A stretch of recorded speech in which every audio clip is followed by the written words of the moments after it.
Peace, starlings, for an elder is among us.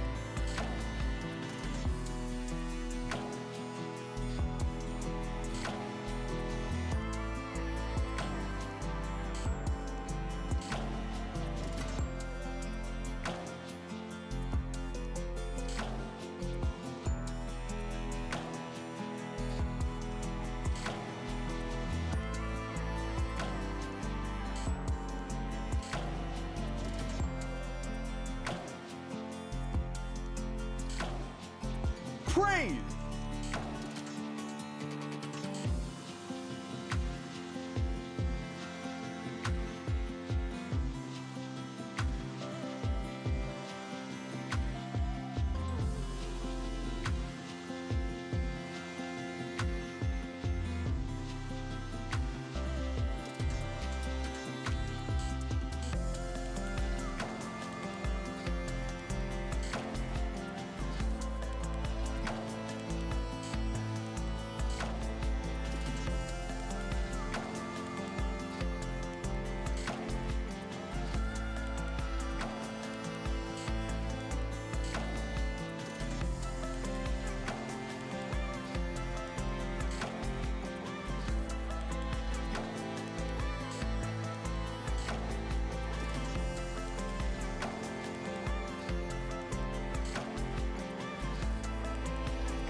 Peace, starlings, for an elder is among us.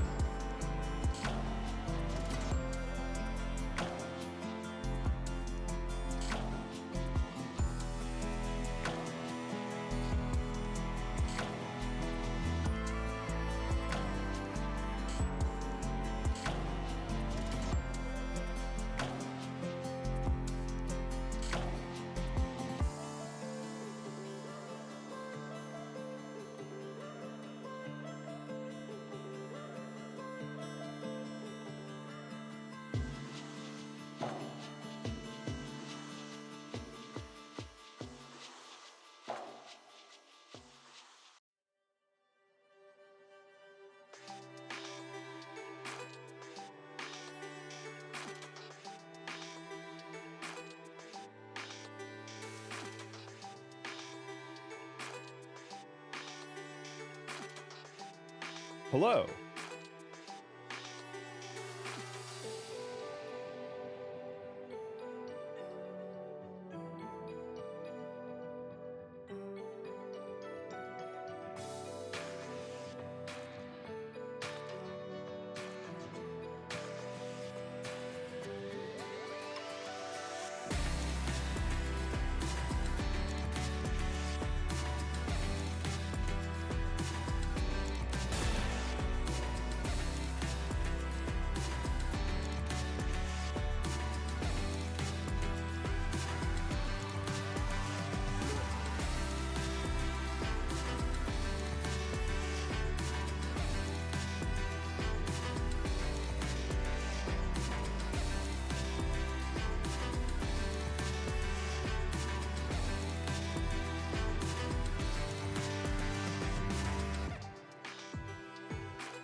Here's the thing. The thing is that I have a dog that needs a treat.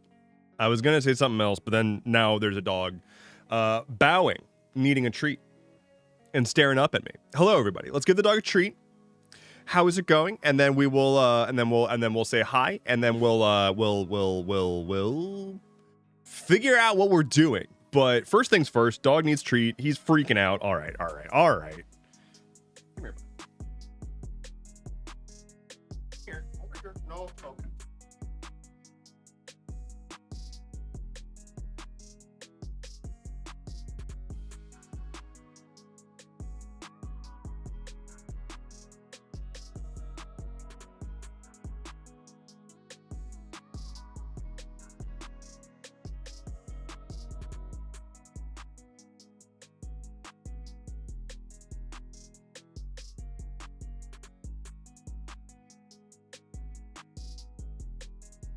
The goodest treats for the goodest boy.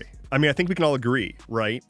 You can't quite see it right now. Let's see if we can actually get it on screen. Oh no, you really can't see it at all. I did update my chalkboard. It does say it's hard to see because of the lighting, but it does say blood for the blood dog, which is accurate for this one. This is a blood dog, all right? This dog is out for blood. Basically every single night. Let's see, do I have any scars currently? No, I don't currently. That's because I was sick, and so I was not wrestling with the dog. But I am frequently wrestling with this animal, and he is frequently cutting me to shreds because his nails are very sharp, despite my best efforts to keep them dull. He loves, his favorite way to play is to flail around on his back, wrestling and scraping at me. And you know, who am I to deny him a good time? Where we go? We're going, oh.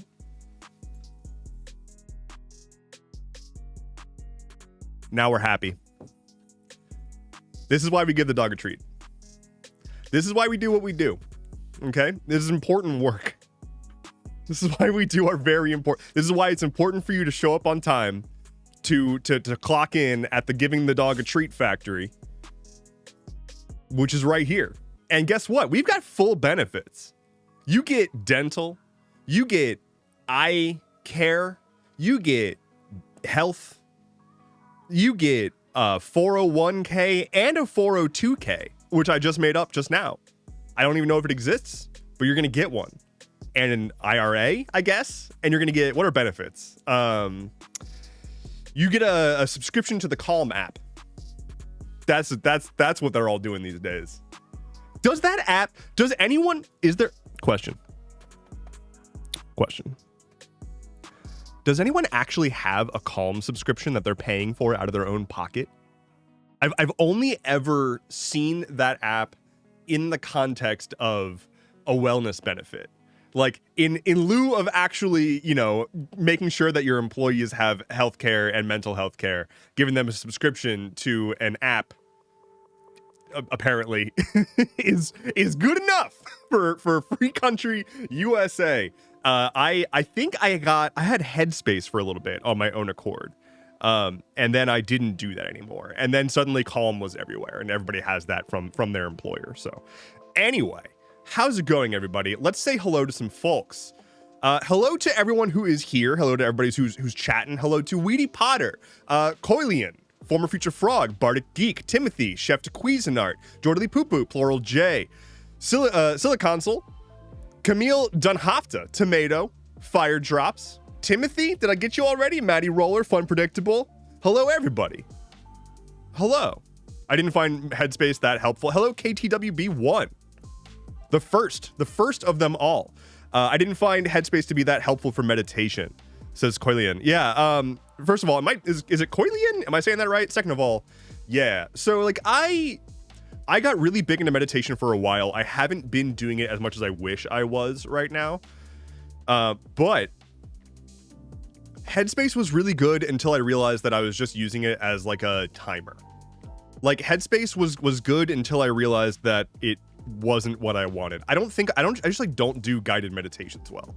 I don't do a meditation well when there's someone telling me what to focus on, because the whole point is that I'm able to not focus And like, I need to not be concerned about when the guide is going to speak again.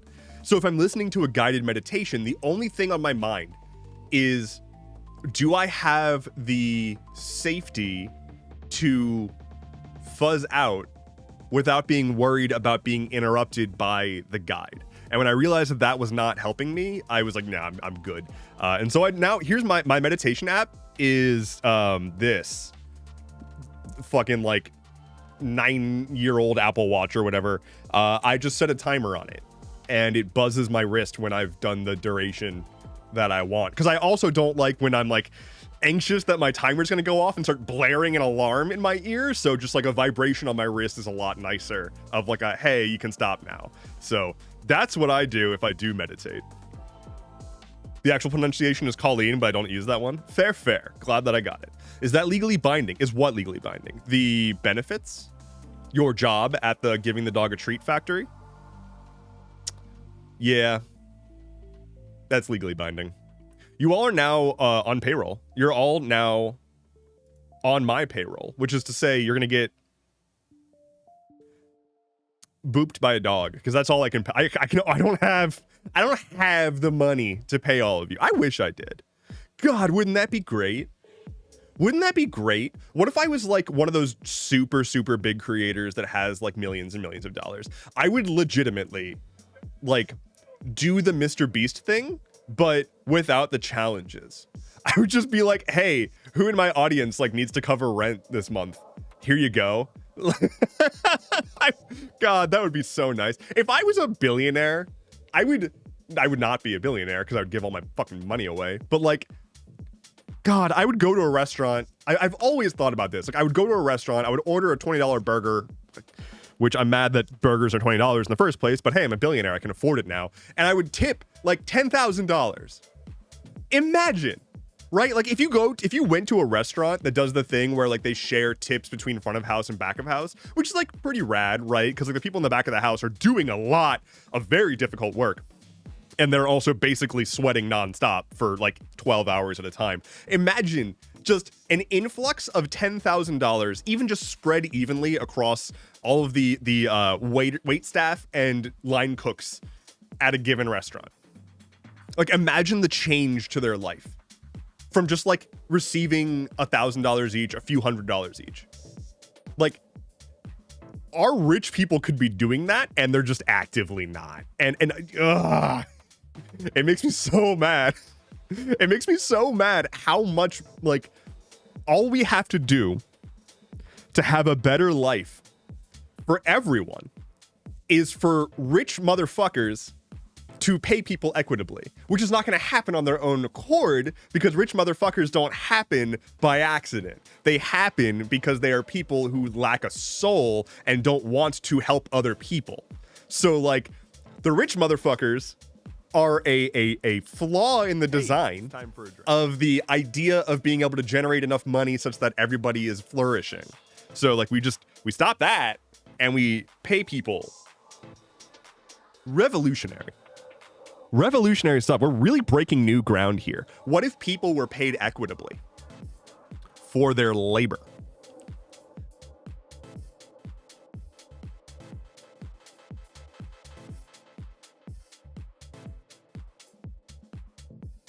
That's what I'm on. That's my shit today.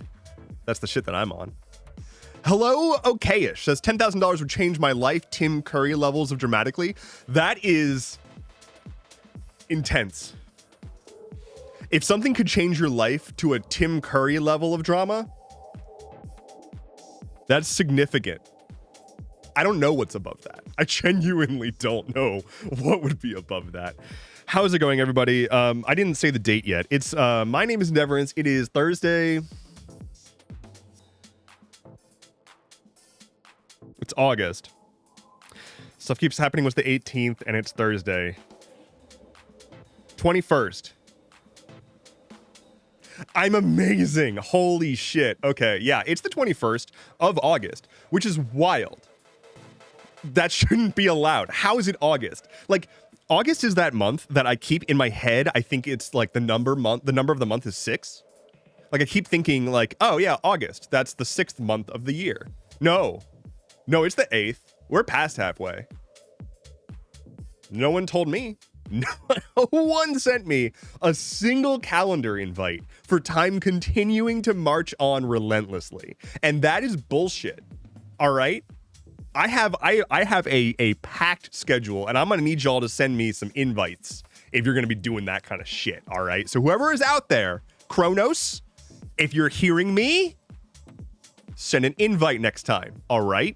So I can prioritize. God. Good morning, Epic Failure. Plural J says they could make things easier and instead we have to eat them. Well, that sounds like making things easier because if you're hungry and you eat them. Sounds pretty easy.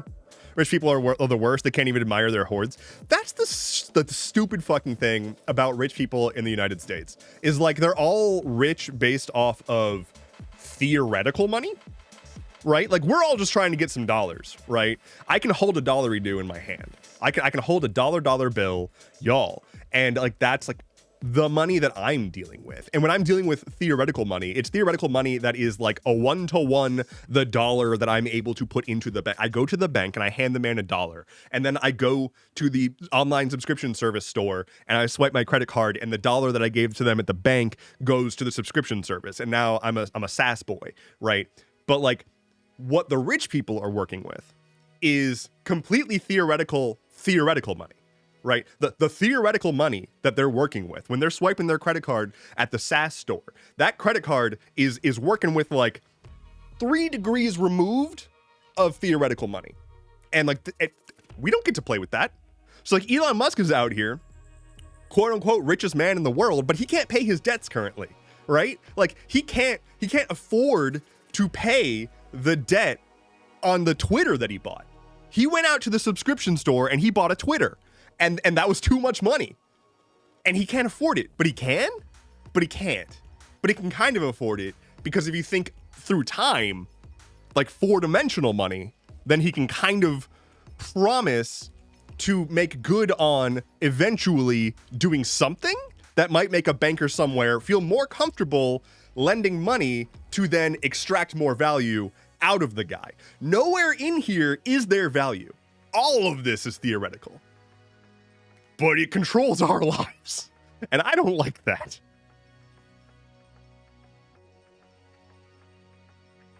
Camille says, when I was a kid, I kept forgetting about August when listing the month of the year. My father's birthday is in August. Well, your father doesn't exist. Have you considered that? Have you considered that very real reality? That your father doesn't exist. Eating the rich raises your rad levels by infinity%. I know that that's a Fallout reference, right? I know that's a Fallout reference. The thing is, the first thing I thought was when I saw rad, I didn't think radiation. I thought like rad, like awesome. And like it does increase your. Oh, okay. So it wasn't a Fallout reference. You were saying it insofar as like, if you eat the rich, you are super rad. Got it. Well, you should know that in Fallout, if you eat irradiated food, you get like radiation poisoning, and it's called like rads. So if it increases your rads, I immediately think Fallout. And also, I haven't really played Fallout either. Run one rad away a day. Keep the rads away. Yeah, okay, you very accidentally said like explicitly a Fallout reference. And like, I don't know what else to tell you. I think it's more of a reference to the irradiated shrimp that got recalled. Yeah, I finished up, what was that, Monday or Tuesday? I finished up doing whatever work in the morning. I like went to go like have some lunch. I played a game for a little bit. And then like I pulled up my feeds and all of my feeds were about irradiated shrimp. And I'm like, what? What? All of the radioactive shrimp taking over everywhere. Every single feed was radioactive shrimp. And I'm just like, oh, okay. I stopped looking for like half a minute and now there's just radioactive shrimp everywhere. For those who aren't aware, somehow, Walmart's Great Value brand shrimp was apparently potentially exposed to a radioactive isotope. And so like the FDA was like, hey, don't consume this radioactive shrimp. We've entered the radioactive shrimp part of the Trump presidency. That's where we're at. That's where we're at, just to be clear. I'm playing Outer Worlds right now, and I'm obsessed with it. You should play Outer Wilds because it's very, very, very good. How's game design going, Dev? Says Plural J. I will get to that in just a moment, actually. I'm going to ride the roller coaster with y'all, and then I will talk about that after I tell my very sad personal story. I have a very sad story. You all ready for a sad story time? We're going to ride a roller coaster, and then we're going to get sad. All right? It's like a roller coaster, but also a roller coaster of emotions. So please keep your hands, feet, ears, rads, barbecue chicken wings inside the vehicle at all times as we ride the roller coaster.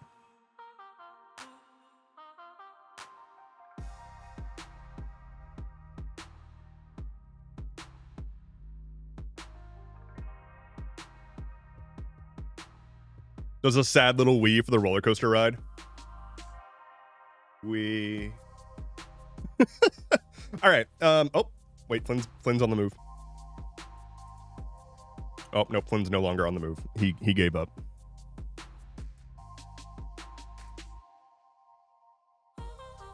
I feel that though. Y'all ever like get an idea and you stand up to go do something and then you're like, actually, never mind. I think I'm just gonna not. So here's my sad story. I died very closely. I almost died. And then I got a little bit better. I nearly died because of food. So Tuesday was the day. Tuesday, y'all saw me. I was fine. I mean, I was a little sleepy. I was a little bit of an eepy guy, but I was fine. And then I spent the rest of the day being completely fine until dinner time, where I made a fateful choice to get Szechuan food. And now I have a fairly decent tolerance for spice. I'm not the kind of person that's going to go out of his way to like brag about spice tolerance. I don't care about it that way, but like I'm fine with spice up until a certain level, and it doesn't tend to do a whole lot to me. I've gotten the exact same meal from this Szechuan place that opened up relatively recently. They do like sort of like takeout, like bento boxy kind of stuff. It's a great deal. You get like a good amount of food, couple of meals out of one order kind of a thing. I got the same thing I always do. I ate it and I was mostly fine. And then I laid down to rest my weary head, and holy shit, I got the worst heartburn I've ever experienced in my life, of which like I've only really had heartburn like twice, maybe ever. But it was so bad. Like when it started, I was like, oh, that's some heartburn. I went downstairs. I had some Gaviscon from the last time I had heartburn, which was the first time I ever had heartburn. I took a swig of that. You know, that's supposed to be like a okay, one and done. You know, took some stuff. The Gaviscon, he pushes the heartburn down his esophagus, right? That was me, except for it didn't do shit. And it started getting worse. And I was like, oh my God, this is getting very painful. As the night went on, it only got worse and worse and worse, to the point that I thought it was a heart attack. Legitimately. Like, I knew all of the things. I understood, right? I had a Szechuan meal for dinner, and then I laid down and it started burning in my esophagus. That's heartburn, right? That's heartburn. But it got to the point that it was radiating into my arms and shoulders, and I started having trouble breathing. I think I maybe was having a panic attack at the same time because I thought I was having a heart attack. So here I am with what I can only describe as the most intense pain I have ever felt in my entire life. And I'm not exaggerating when I say that. Like, I have never felt that much pain. It was all the way up and down my entire torso. It was radiating out into like the rest of my body because of how intense it was. I could barely breathe. I could barely have my eyes open because I was wincing so hard. So I end up being like, okay, if this is a heart attack, I don't want to mess with that. And like everything that I looked up, it was like, don't assume it's not. Like, you might really think it's not a heart attack, but don't assume it's not. Go to the ER. So my dumbass is like, instead of going to the ER, there's a couple of urgent cares nearby. So I asked somebody to give me a ride to an urgent care, and it's closed. And so we find another urgent care, and it's closed. And at that point, we've been driving around, hitting every goddamn red light on the way to both of these urgent cares. So we're starting and stopping in a car, which is not great when you've got a stomach full of acid that's trying to burn you down from the inside. At that point, we agreed that if it was a heart attack, we'd probably know by then, because I probably would have been dead at that point, because it had been like a while. So I head back home. I deal and just like suffered basically all night with the worst pain I've ever felt. Got up the next day. It was like getting a little better, but I could barely eat. It like wreaked havoc on my esophagus. So like any kind of like, if I swallowed water, that hurt all the way down. I could barely eat. I could barely keep like just get anything in my body. Very thankfully, as the day went on, things got better. And then this morning I felt right as rain. I felt great this morning when I got up. Things are much, much better. This dog is just going on adventures this whole time while I'm trying to tell this story. What you doing, bud? I'm going on adventures. I've never felt pain like that before. That was just unbelievable. Just absolutely unimaginable pain. Yikes. Yikes-a-roni. So your boy is going to start being a lot more careful with what he eats, I think. Your boy is going to have to be more thoughtful moving forward, because it turns out your boy is getting older and is not able to just eat the things that he thought he could eat. But the weird thing is, like I said, like this wasn't an out of the ordinary meal. It was just out of nowhere. The only thing I can think of is like maybe I swallowed a peppercorn without realizing it, and that did something. I don't know, because it was not like I've had significantly spicier meals with no problems whatsoever. So I don't know what happened. Hello, Gina says, welcome to Getting Old, my friend. I've saved you a seat. I appreciate that. I have extra strength Tums and Gas X in my bag. I now have so many fucking various antacids and heartburn medications and shit like that. Okay, it says, Dev, I'm glad you're okay. There's a joke in my community that when you're on vacation, that father is out of town and now I'm stuck with the kids, and if you die for real, wait. Dev, I'm glad you're okay. There is a joke in my community when you're on vacation that father is out of town and now I'm stuck with the kids, and if you die for real, I'm gonna be stuck with them, and I did not sign up for that. Got it. So you don't want to inherit my baggage. Understood. Which I just referred to my community as my baggage. And that's not wrong. But it's like good baggage. Hey, yo. Dev casually going on a side quest through the character development in the most excruciating way possible. It was a brutal side quest. It was a brutal paralogue, let me tell you. Don't eat spicy food and then nap. I don't tend to. My goodness. Club soda is the shiz for heartburn. I didn't know what to do. I just was taking shots of Gaviscon and eating Tums like they were fucking rock candies. Anyway, I'm just glad that I'm doing better. I did not feel like myself at all for the past 2 days, and it just feels good to be alive. But on the topic of game design, yeah, good question. I have opened up signups for Patreon playtests for people who are patrons. Or sorry, proscenium playtests for people who are members of my Patreon. That's the words I was trying to say.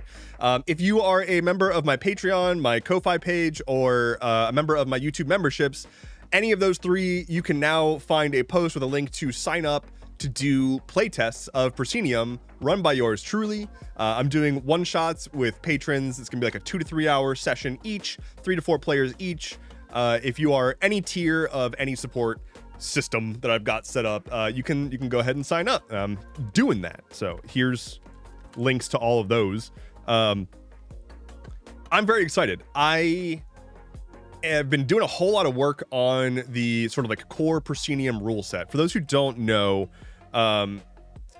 the thing that I'm talking about right now is Proscenium. I've been designing a tabletop role-playing game for about a year now, and I'm at the dropping my pen. I'm at the playtesting stage now. So I've done a couple of playtests with other creators. It was wonderful. The feedback was great. And now I'm going to be doing playtests with patrons and sort of like iterating on the rules as we go. I had a really fun idea. I talked about this a little bit in Discord, but one of the rule changes that I've done since doing the original playtests and before doing these next ones is consolidating some of the stats on the character sheet a bit further. So there were like 4 or 5 meaningful stats, and now we're down to 3, including what used to be the equivalent of a currency is just like gone and replaced by something else. So specifically, I came up with this idea of a thing called story points. So instead of having experience points that your character spends on upgrades and then like a sort of abstract currency for purchasing like items and whatnot, you have story points, which are a combination of experience and currency. So as you adventure, as you accomplish goals, as you come across treasure, everything that you do can happen in fiction. Like maybe you come across a giant treasure chest full of gold. Maybe you defeat a giant boss monster and get their really cool item that they've been protecting. All of that stuff can be delivered in the form of story points. So, you know, you found a giant pile of gold. That's going to be like 5 story points for every character. In fiction, it's you have a giant pile of gold, but in mechanics, it's just you now have resources to improve your character. And like that can play out however it best fits your character's scenario and needs. So like, yes, you now have resources to upgrade. You got a giant pile of gold. What does that look like? How is that being used to actually improve yourself? It might be that you're able to afford better equipment, and so you're able to get new items or whatever, and you spend story points on new items. It may be that you reflect on what you learned from your journey towards getting that reward, and like that's how you're improving. You're spending your story points that way. Or maybe you are able to hire a tutor who's able to train you in something and teach you new skills. You figure out what it all looks like in fiction to determine how your story points are being spent to improve, quite literally, your character's story. So the idea is to center more around an abstract concept to facilitate storytelling rather than like, let's all calculate how many specific gold pieces we have to be able to afford this item and like have a ledger. No, that's not why we're here. Hey bud, that's enough licking. That's enough licking, buddy. It's a lot of licking. Hold on.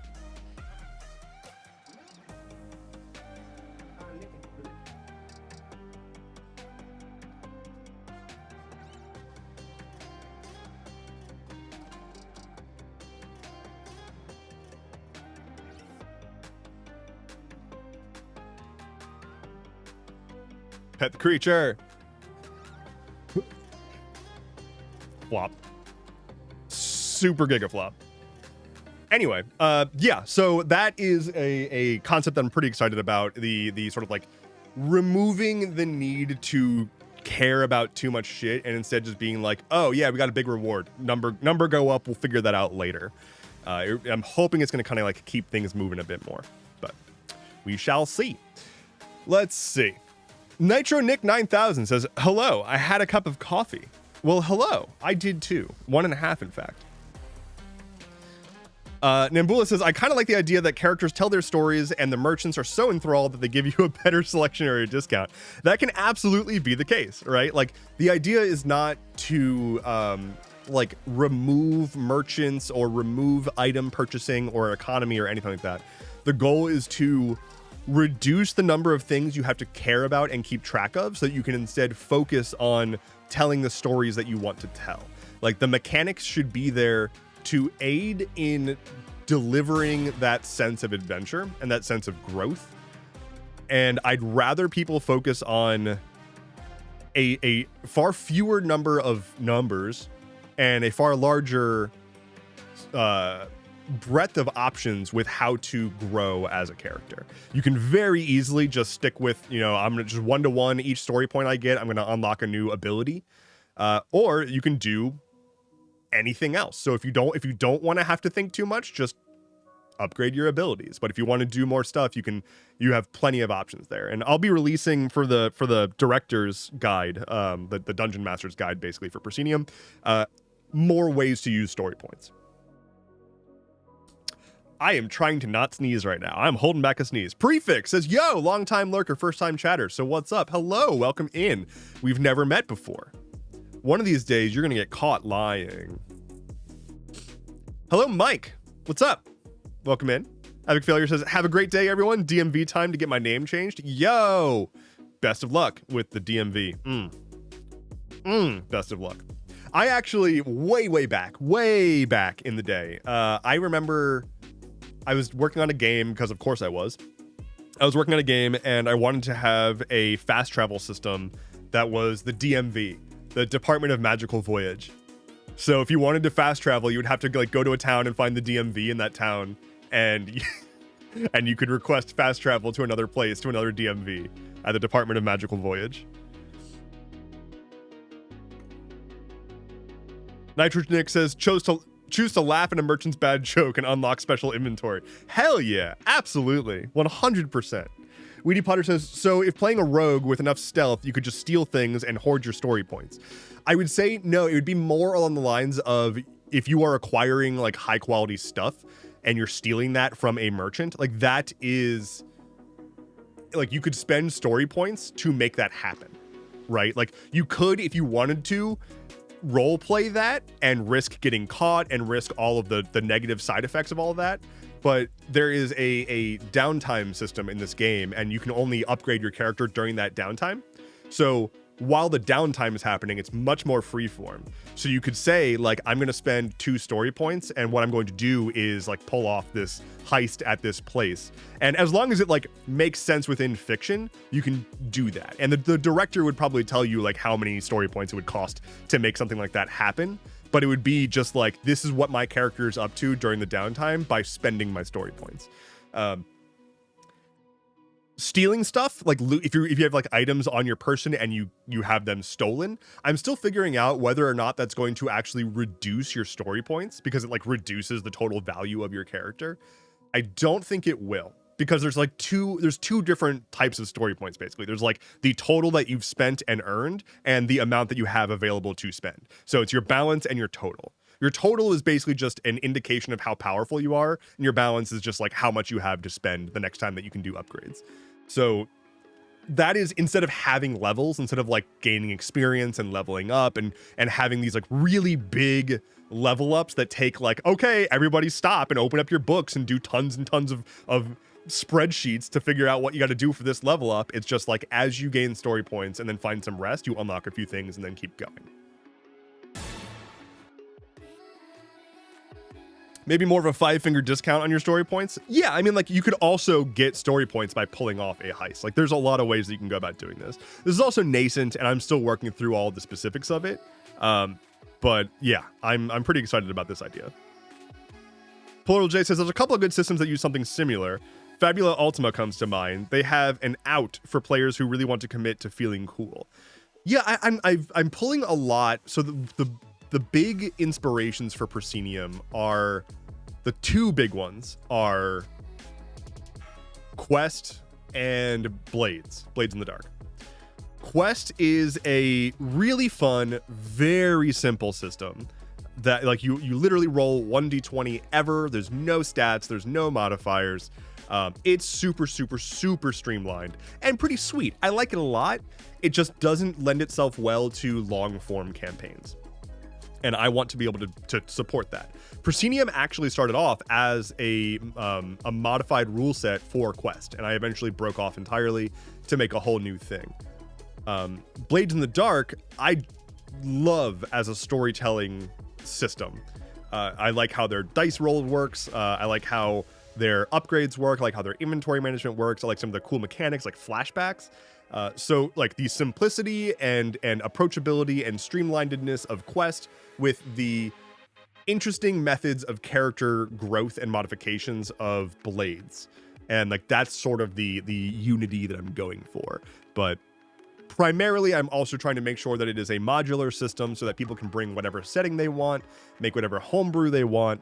I am a massive homebrew enthusiast, and so like the goal for this system is to create a system that people can just like take and run with and homebrew whatever the fuck they want and not have to worry about the system itself. Like the system should just function, and anything you want to bring your own flavor to it should work within that system. And I think I've done a pretty good job of that. So there's that. But yeah, so if you want to play test with your boy Truly, if you want to join a playtest session, you don't need to have any experience. In fact, having people who don't have TTRPG experience would be great to help me make sure that things are working correctly. Anyone who's supporting me on Patreon, Ko-Fi, or YouTube memberships can sign up. It's just a simple, just Google form, and you'll play. It'll be a good time. I'm water. I missed follows and subscribes. Tomato has subscribed 29 months. That's whack. That's wild. Weedy Potter 17 months. 2 raccoons in a coat. Thank you for the follow. Welcome in. Welcome in. Thank you to everybody who's hanging out. If you're just vibing, if you're just enjoying the vibes, enjoying the voice, and you're not a follower, you should definitely hit follow. Help me out and grow, etc. You missed my sub last session. I'm still salty. Look, here's the problem. I try every single time. Literally every time that I stream, I'm like, I need to be better about calling out subscriptions and follows. Like, that's an important thing. And then I don't do that because I start rambling and I don't notice the movement in my activity feed thing. So that's really your fault. I think it's your fault. I think it's your fault that I forget to read off the subscriptions. So yeah, we're gonna do that. Not the gaslighting. What gaslighting? I'm not gaslighting. How do I file a bug against your chat overlay? Like what's the bug? To me. A good way to do that would be post in the stream channel in my Discord. There's gonna be bugs. Speaking of which, actually, speaking of that, there's a new command. So if you use an emote that does not work in my Twitch overlay, so if you use an emote and you see that it's not showing up properly in the chat, you can fix that yourself now. So you can do exclamation point emotes, and then the name of the Twitch channel that the emotes belong to. So if you do exclamation point emotes and then just whatever the Twitch handle is, the system will reach out and grab all of their emotes and they should start working in the chat. So if you ever bump up against a busted emote, you can go ahead and fix it. Still working on trying to just get as many as I can to function, but that's too much power. I mean, it's kind of not. I just want the emotes to work, you know? Like, I will say it automatically pulls in the emotes of anybody who chats. So if you have emotes on your channel in Twitch and you chat, the first thing it does whenever it sees a new chatter is check to see if you've got emotes, and it pulls them in. So if you're already here and you've got emotes, then you're good. But if there's another channel that you like the emotes from, you can add them yourself.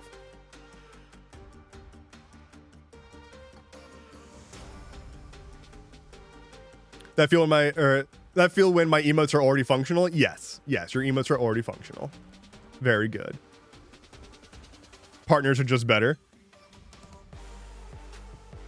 The thing is, I'm not a partner, if that's what you are referring to. Unless you're a partner? I don't know who's a partner. I am not a Twitch partner. I don't even know if I'm going to go for that ever. We'll see. I don't know. I have every intention to not stick to any single platform, and I hate that.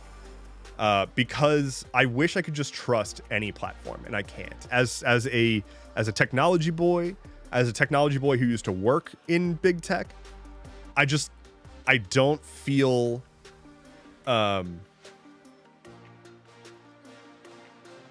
comfortable going all in on any one platform. So ideally, I'm going to set up multi-streaming eventually. Like ideally, I'll set up multi-streaming to YouTube. I also want to set up multi-streaming to a just like independently hosted app. There's like some self-hosted streaming apps out there where I can just like stream just my stream to like stream.endeavorance.camp or something, and it'll be like a Twitch-like interface, but it's just my stream and doesn't require a login or anything. For people who don't want to use Twitch or YouTube or whatever. Like, I still get people being like, hey, can you post on this other place? Because I don't want to use, insert service here. And I'm like, I feel ya. I understand. I am already cross-posting to like 12 social media apps. I would love to be able to do more.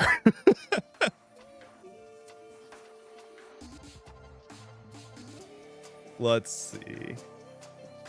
I had partnership, but I had to drop to affiliate to multi-stream. That's why I'm afraid of partner. Like, I don't want to go long on Twitch, Like, Twitch is fine, but I don't want to set up requirements for myself like that. So if I want to be able to multi-stream, I probably won't be going for partner. And also like I make some income from Twitch, and I really, really appreciate the people who subscribe. Like, that is a reliable way to help me, and it's been one of the most reliable just like general payouts that I get. It's not a lot, it's not like a ton. Twitch's rates are not particularly good, especially for affiliate, but I'm hoping that I can provide more places for more people to engage with my content in a meaningful way without completely tanking my ability to make any sort of income. Because at the end of the day, if I'm self-hosting stuff and if I'm whatevering, I can't.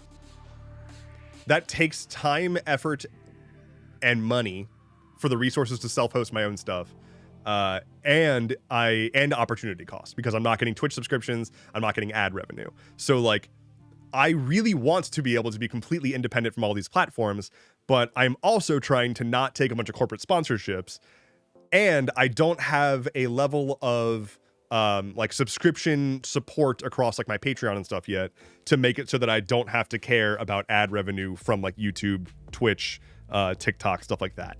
So I'm just sort of in a weird space right now where I desperately wish I could make all of those things a lot less corporate, but to do that would be a death blow to my ability to continue doing this. It's weird being a creator. It's weird. Like, fun fact, I actually used to have, I did run a instance of PeerTube. PeerTube is a open source competitor to YouTube. It's like a peer-to-peer YouTube equivalent, where like each person kind of like, or each community has their own server, and any server that networks with any other PeerTube server can watch any video from any other server. So it's like a big decentralized YouTube. Unfortunately, that's expensive. Like, it's still expensive to host video, and it takes a lot of effort, and like 3 people ever used it. So I was like, look, I would love to continue supporting this, but this is expensive and takes a lot of effort, and like is just not worth it right now.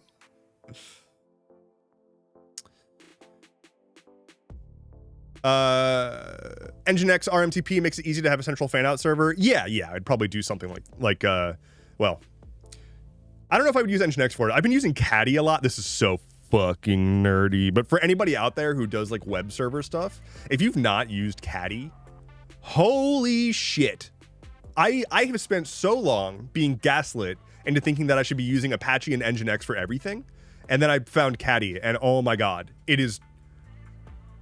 just solves every problem that I have with Apache and Nginx. I'm gonna move away from that topic immediately, because that's as deep nerd as it gets.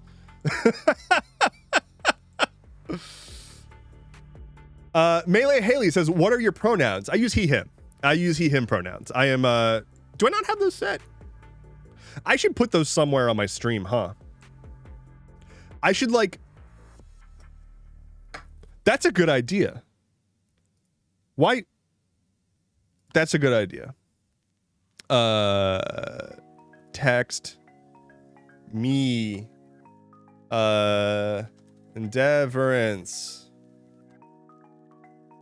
he, him.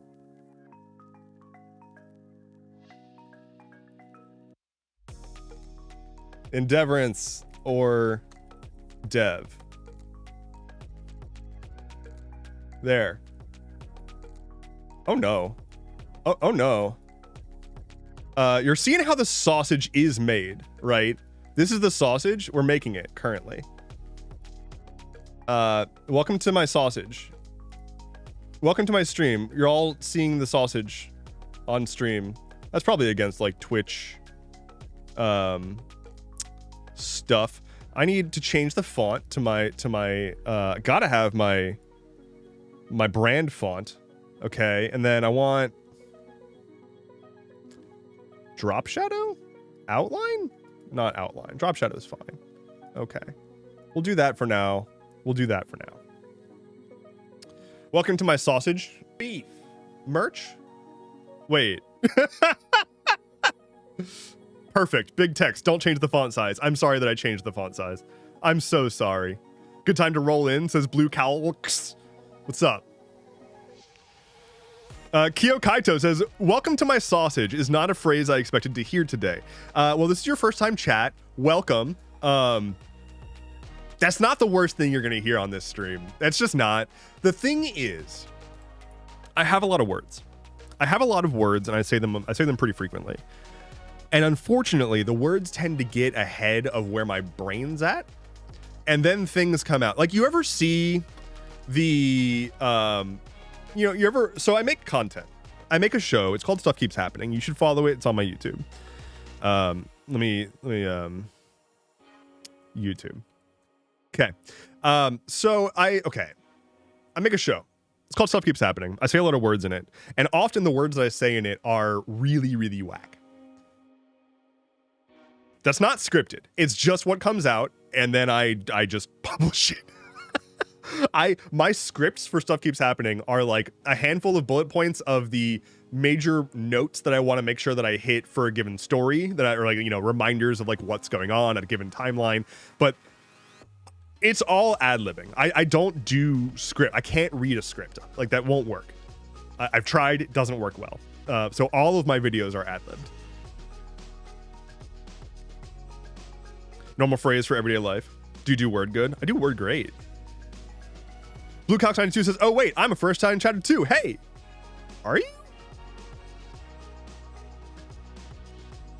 Are you? First time chatter this stream, presumably.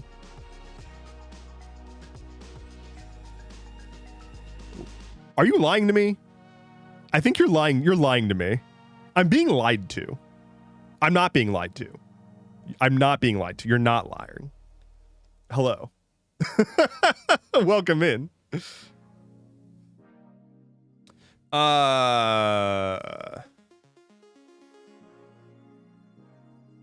are we? What's going on? Oh, okay. I catch a lot of your stuff on TikTok. I'll head over to YouTube and give you a follow there. That would be great. Yeah, so if you follow me on TikTok and you don't follow me on YouTube and you use YouTube, I would highly recommend following me on YouTube. Because one, I have no idea what the fuck the future of TikTok is. And two, TikTok has a weird little quirk where if I post a video, it either does really, really well or no one sees it. And then I get people like constantly in my comments saying, I haven't seen you in forever. And it's like, I don't know what to do about that. Like, okay, if you want to see more of me, if you're sad about having not seen me in forever, I recommend either checking my profiles more often or following me on YouTube, which is a platform that actually pushes my content out to my subscribers. So where I'm at right now is, although my TikTok audience is by far my largest, I have been focusing primarily on YouTube and Twitch. And yeah, if you like my work, I would highly recommend following me over there. If you don't want to not have me delivering content to you anymore. Jack Dax Sage says, woo, over a year, 13 months. That's a baker's dozen. If your subscription were bagels, I'd be happy about that. TikTok is run by 3 AIs in a trench coat. TikTok is run by absolute chaos. Like, at the center of the TikTok algorithm is just swirling entropy.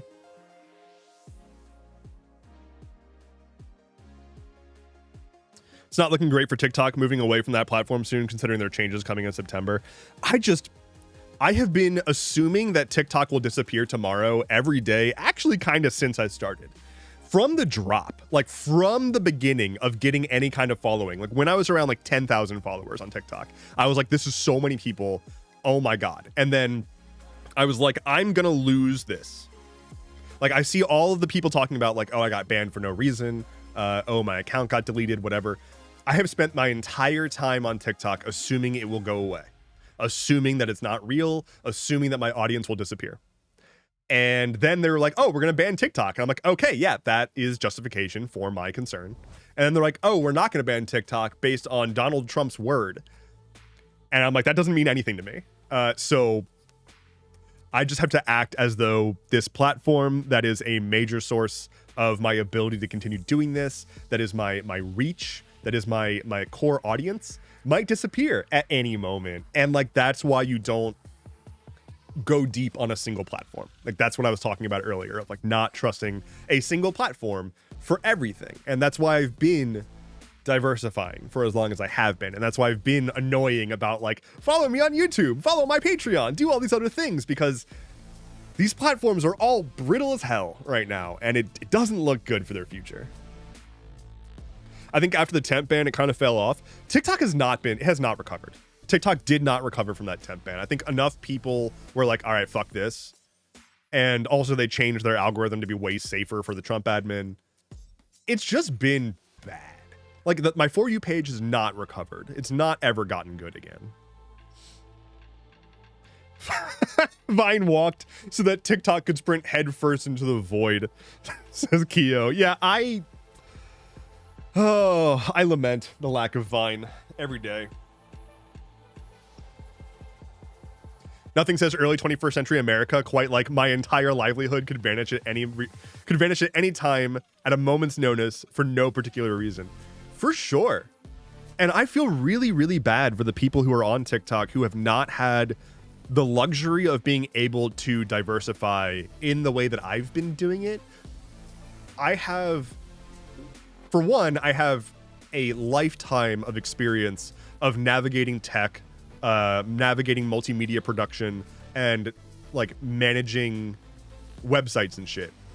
So like doing a whole bunch of like working with a whole bunch of different platforms and cross-posting everywhere is like a thing that I can do that I know most people cannot do as easily. But even still, just from pure numbers, some people had way more vested interest in TikTok and far fewer methods of getting people to follow them elsewhere, and also basically no time to manage other profiles. I'm a content creator. What I do is manage the profiles. If you're a small business and you got a bunch of new leads through TikTok and you're like focusing your full time on doing your small business and not on having a million different social media profiles, losing TikTok is a much bigger deal. And that sucks. I physically aged at the mention of Vine. Firedrop says, I'm an old and never had TikTok. Found you on YouTube one day and now you're stuck with me. That's no problem. I don't think that people should have the feeling that they should get on TikTok, especially now. There was a moment, especially during the pandemic, where it was beautiful. It was really great. It was a way for people to connect and learn and share, and there was so much genuine, interesting shit going on there. It is now so sad. It's the digital equivalent of going to a dead shopping mall. Not because there's nothing there. There's a bunch of stuff there, but it's like, I don't want any of this. I don't feel comfortable here. My For You page is completely filled with people like just misinterpreting reality and turning it into conspiracies, and I hate it.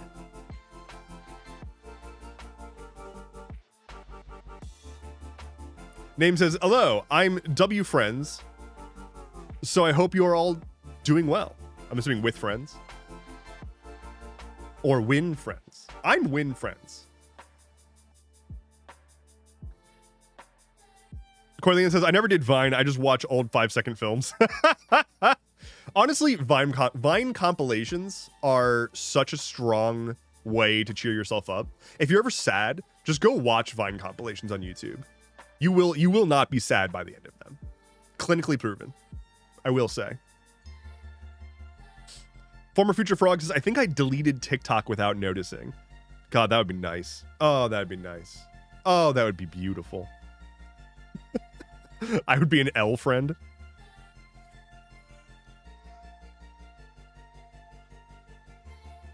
I think a lot of people deleted TikTok. They couldn't get it reinstalled, and then they realized that their life was better off without it. I think that's part of why TikTok has been so weird recently. I don't know. The current landscape of all of the social media platforms is just such trash. It's so bad. There's a reason that I care so much about Mastodon and Blue Sky, because like TikTok is falling apart. YouTube is a giant cobbled together mess of half-baked features. Instagram is, I don't even know what Instagram is supposed to be at this point. Threads is a disaster. Like, it has a bunch of users, but the majority of those users, I don't think they even know that they're on Threads. And a lot of people who are posting to Threads literally don't know that they are, because Meta put cross-post buttons on Facebook and Instagram posts to Threads. So like, people who are using Instagram and Facebook who probably got a pop-up at some point saying, do you want to activate Threads? And they were like, what is this? And they accidentally clicked yes. And now anything they post on Facebook or Instagram is just getting cross-posted to Threads. And then like the other half of Threads are people who have only ever used Facebook trying to use a Twitter equivalent and not understanding how people who use the internet talk on a Twitter equivalent. So they come to a post that says something that's obviously absurd and a shit post, and they take it extremely literally, and then they get really upset. And then when you tell them like, dog, I don't even know how to begin explaining to you that like you are so off on this. Like you've missed the mark so goddamn hard on this. And they get upset with you about that. They're like, no, it's your fault for posting something that I couldn't intuit instantly. And it's like, okay. So like that's the Threads experience. Twitter doesn't exist anymore, and the people who are still on Twitter are frankly embarrassing at this point. Like the people who are still on Twitter and are like, oh, I can't get off of Twitter because that's where I follow my porn artists there. Like, bro. Imagine if like Nazi Germany, imagine if Hitler owned a social media site. And there were people that were like, yeah, you know, I don't want to be on HitlerNet, but I got a goon. Like I follow a lot of porn artists on HitlerNet, and I just got it that I can't leave because of that. And then there's the other half that are like, oh, well, you know, my community is there. It's like, Elon bought Twitter years ago now? It's been years? And you've done absolutely nothing to migrate away, to find another community, to advocate for moving the community away, to be a part of the migration, to start it, to focus on it, to request that the center pillars of the communities that you're a part of, to get in their replies and be like, hi, we really should move this. I would really love to see you on these other sites. Like, years of just being like, well, you know, I know there's a lot of Nazis. I know that it's got an AI that just will gaslight people while suffocating my countrymen in the South. But, you know, I just really don't want to have to sign up for a different platform. So, you know, like, God damn it. Hello. It's the same thing for Spotify. Like, there was a TikTok that was going around that I'm pretty sure was in jest. To me. But it was a guy that was talking about how, like, you know, with the stuff recently about how Spotify's CEO is investing in like war infrastructure AI stuff, which that's what all the tech companies do, by the way. He was like, you know, I know that like we're all trying to get off of Spotify and like they pay artists terribly and like they're funding war efforts, but I'm just never gonna switch. There's nothing that's gonna get me to switch away from Spotify. And it's like, wait. Like, you're going on the internet with your whole chest saying, like, I know, I'm consciously aware that this music streaming service, of which there are a trillion competitors, is doing things that are completely against anything I stand for. I'm aware that they're awful. I'm aware that my continued use of this product is harming people, and I'm not going to change anything about that. Like, you don't have to go online and state that, you know? Like, you don't have to go online and say that.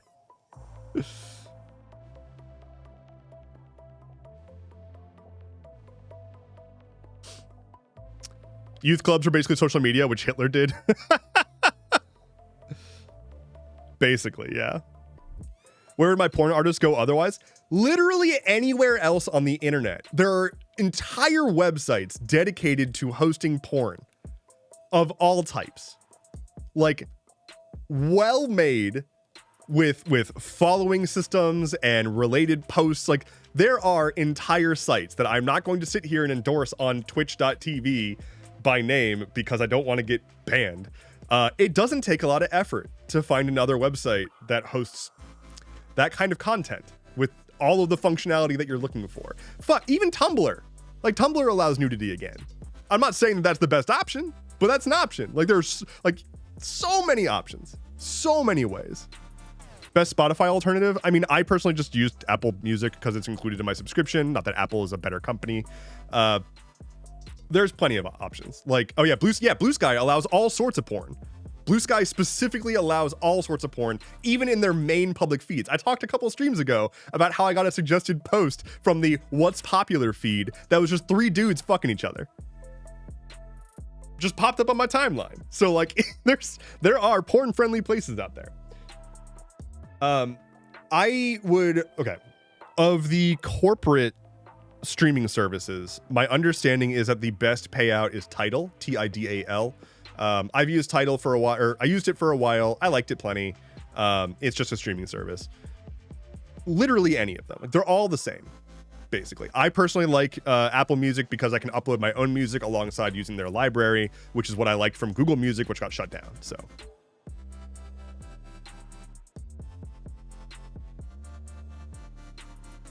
Haven't even been on Blue Sky. I mean, like, but that's the thing, is like, people are complaining that there's not, I'm not saying that this is you, Harold, but people are complaining that they can't leave Twitter because they're, you know, where else are they going to go? And they put in no effort to try anything else. And so it's just like, it sounds like you have an excuse for yourself to continue using the Nazi website. It's the same thing with the people who like, I'll post something about AI being bad or whatever, and my comments will just be completely filled with people explaining why their specific use case for AI is morally acceptable. And it's like, you don't need to justify to me. And also, all you're doing is saying, well, excuse me, I know it's bad, except I specifically get an exception. And it's like, no, you don't. No, you don't. Stand on business. If you're going to use it, then use it. But don't try to convince other people that your use case gets a carve out of any criticism. Like, you can have a valid use case, but stand on that business. Don't sit around and be like, well, yeah, I'm so against the corporate infrastructure and the burning of our fuels and the consumption of all the water and the plaguing of communities that the data centers are doing. I'm against all of that, but I get to use it without having to feel bad about it because my use case is very specific and moral. Like, no, deal with that, reconcile that, accept that. I'm using a whole bunch of tech right now that was probably produced almost explicitly from child labor, right? Like, all of the tech that we use, our phones, the monitor that I've got, the speakers that I've got, the computer, they require rare earth metals that are almost exclusively dug up by children, right? Like, I'm still using them and I'm aware of that. I don't feel great about it. And so, like, I'm trying to do what I can to make sure that, like, the net output of my interactions with these things is generally good, right? I'm not explaining that, like, well, it's okay for me to do all of this and to ignore the exploitation of the global south and children in mines because blah, blah, blah. It's like, no, I feel like a piece of shit. I'm aware of all of that. It doesn't destroy me, but I want to keep that in mind as I move forward. That's what I would like to see for people. Gandalf Song says, I watched a very interesting video the other day that pointed out that we're moving backwards away from a model of ownership and to a model of renting everything. Renting was a major feature of feudalism. If you don't own property, how do you build wealth? Yes, exactly. Yeah. Like, we are in a like corporate feudalism, right? Where like people don't own things, they rent things. Nobody can own a house, they all rent. Nobody can own a car, they all use Uber or whatever. That's not good. That's a crisis. There is a wealth crisis right now where the average age of a homeowner is like past halfway through life expectancy. That is insane. That is absurd.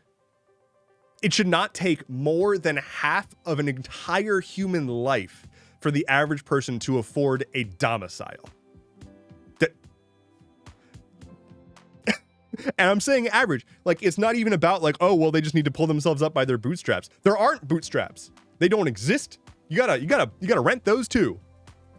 And if you try to pull yourself up by them, they're gonna break, and then you're gonna have to pay your fucking security deposit. Melee Haley says Plex. Yeah, Plex is great too. If you're fine with like self-managing your own library, Plex is a great option. And I'm not sure if it still has it, but Plex used to have an integration with Tidal. So I actually used Plex plus Tidal to get sort of that combination, my library plus their library. Jack Dax Sage subscribed at, oh no, you already got, I already said that. Never mind, Jack Dax Sage. Never mind. But Gandalf Song, thank you for the follow, and Saint Stolas, thank you for the follow. Welcome into both of you. Subscription models are an extension of this dynamic. Yeah. Subscription models are unfortunate. Very unfortunate. I'm mad about the amount of software that I have to pay a subscription for to just continue using that doesn't require a server. I understand if software requires a server, you need to be able to pay monthly bandwidth and server costs, and so a subscription makes sense. I am tired of having to purchase software that I install on my damn computer and have to pay a subscription for. No. Straight up no. Like, I was so happy. DaVinci Resolve, which is what I use for most of my editing, they have a one-time purchase license that's like pretty affordable as far as professional software, professional video editing software goes. It's like $400, I think, but it's a one-time purchase for a lifetime subscription, and not a lifetime subscription, a lifetime license. And they have a device that's like an editing keyboard, basically, that helps just like speed up editing with ergonomics and whatnot. And it is the price of the license, and it comes with a license. So like I got the device and the license for just the price of the license for perpetuity. That's very nice. If I was using Adobe, I'd be paying more than that per year. So I want to be able to buy a home, but even with over 70K a year's salary, that doesn't seem to be a realistic goal. Yeah, like that should be totally possible. It is absurd how expensive houses are. Absolutely absurd. And look, Flynn, it's so absurd that Flynn's getting into his bed. He's getting cozy about it. Hold on.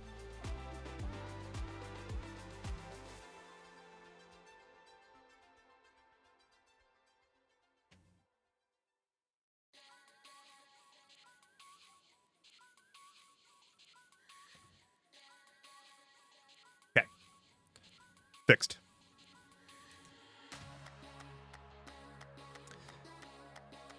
The bootstrap started as a way to explain how stupid doing something impossible is without community/unions. I love and hate the saying. Yeah, the bootstrap saying, that pull yourself up by your bootstraps, is supposed to be a joke. It's impossible. You cannot pull yourself up by your bootstraps. So the joke is, it was supposed to be a joke about how like the rich are telling the poor to just do something impossible. Unfortunately, similar to the one bad apple line, which the full line is one bad apple spoils the bunch, people are saying it's the same thing. They broke in the phrase and they say like, oh, cops aren't all bad, it's just the bad apples. It's like, no, the bad apples make them all bad.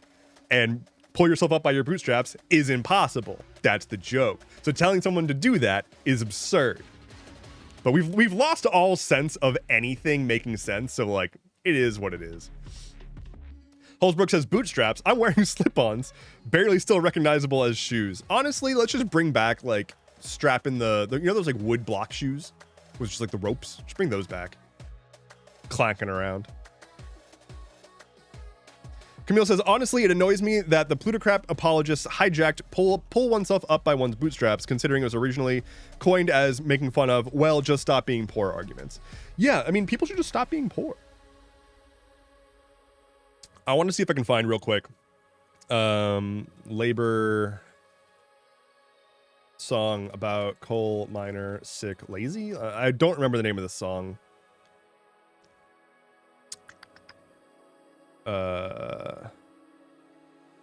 That's an analysis without lyrics. Working in the coal mine? Can I get the lyrics, please? Well, I don't know why I can't find this song. I don't remember what the hell it was called.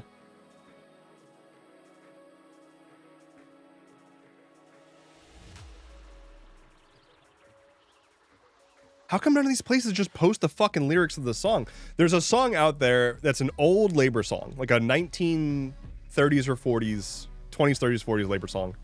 And I've mentioned this before on stream, but it's from the perspective of a woman whose husband works in the coal mines and is literally working himself to death. He's got like black lung. He's working overtime to try to make ends meet. He is working in the coal mine every single day of his life to the point of killing himself to try to provide for his family. And the barons, the coal barons at the time, were, you know, when people tried to unionize, to be like, we're all dying making this money for the coal barons. And so they tried to unionize. The coal barons, guess what they did? Wouldn't you know it? They turned around and said, these workers are lazy. They were like, they're lazy. They just want handouts.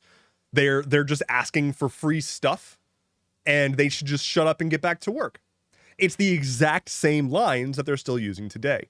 And so it's extremely relevant. And so this song is about, it's this woman singing about how her husband must just be lazy. And that's why he's dying from all of the effort he's put into trying to provide their family with any sense of a respectable life, right? Like, he has been putting everything he has, his entire well-being, into trying to provide for his family by working for this company that does not give a shit about him, and then turns around and calls him lazy when he's dying based on the work that he's been doing for them. And it's just unbelievable how little has changed. Obviously, we've got some better working conditions. We've got weekends. We've got some agencies that kind of ensure safe working conditions. But those are all being rolled back. Those are all just being removed. Like, the FDA is defanged. Like, the meat packing industry giants are going to go back to self-evaluating their own safety conditions. And now we have radioactive shrimp. Like,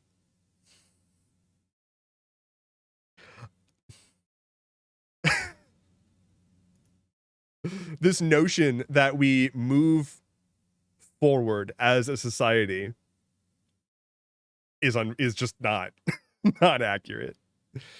What do I do with the ball? You have it. You can throw it if you want to. You can use exclamation point throw ball, I believe. We'll toss it back up in the air.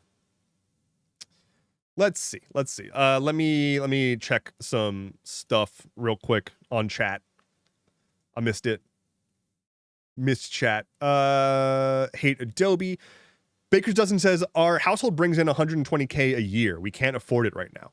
There should not be a situation in which a household can bring in a 6-figure amount of money per year and not afford a home.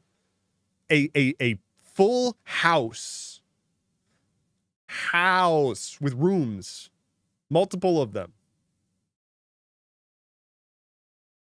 My sister was able to get a condo on less than 70K per year, but it required 2 mortgages. She had to finance her down payment, which I view as financially risky, says Gandalf's song. It's brutal. Like, that's basically the only way in is to oh, we lost our music. Oh no. Tavern vibes. Let's start it. For people who have never bought a house, there's a concept of PMI in the United States, which is it's preliminary something mortgage insurance. What's the preliminary? It is an additional fee that you pay if you can't put enough money down on your mortgage loan.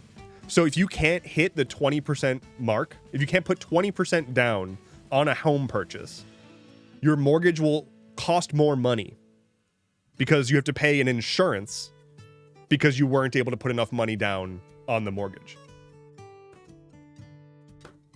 So like, until you hit 20% equity, you just arbitrarily pay more money for the luxury of being able to pay money to have a mortgage. So, that's fun. That's fun and reasonable.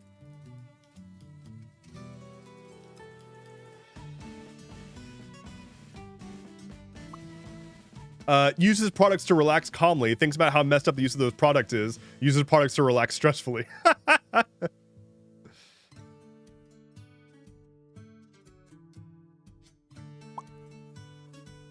Progress is not linear.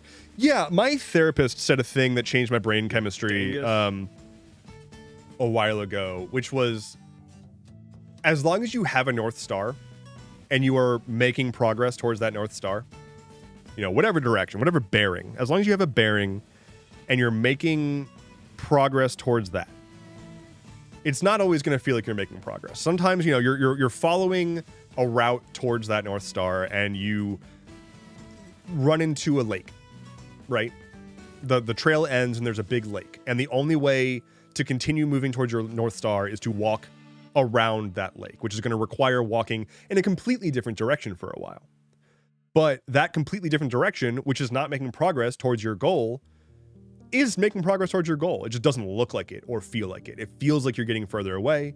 It feels like you've just been sent on a complete, just wild goose chase. But in reality, at the end of the day, you're doing this because you have to get around some obstacle to resume your path. And like, that changed my brain chemistry. That helped. That helped a lot. Private mortgage insurance. Just looked it up. Okay. Baker's Dozen says, and the PMI is why we can't afford it, because we are not generationally wealthy and have to claw for every bit of that 6 figures. Yeah, if you can't, like, it's absurd that it's like, oh, well, yeah, you don't have to put down 20% for your mortgage. You can put down less and pay a higher monthly fee. Like, it's just such shit. Former Future Frog says, this is great background noise for D&D map making. Oh, hell yeah. That reminds me, I'm at some point going to be putting out a call for a map artist for Proscenium stuff. That'll be happening in probably a few months. Hello, Dusty. How's it going? Almost lunchtime. Who's having what? I know what I'm going to have. Something very easy on my stomach. Probably like a peanut butter sandwich. Or like peanut butter banana sandwich or something. I don't know. Rice.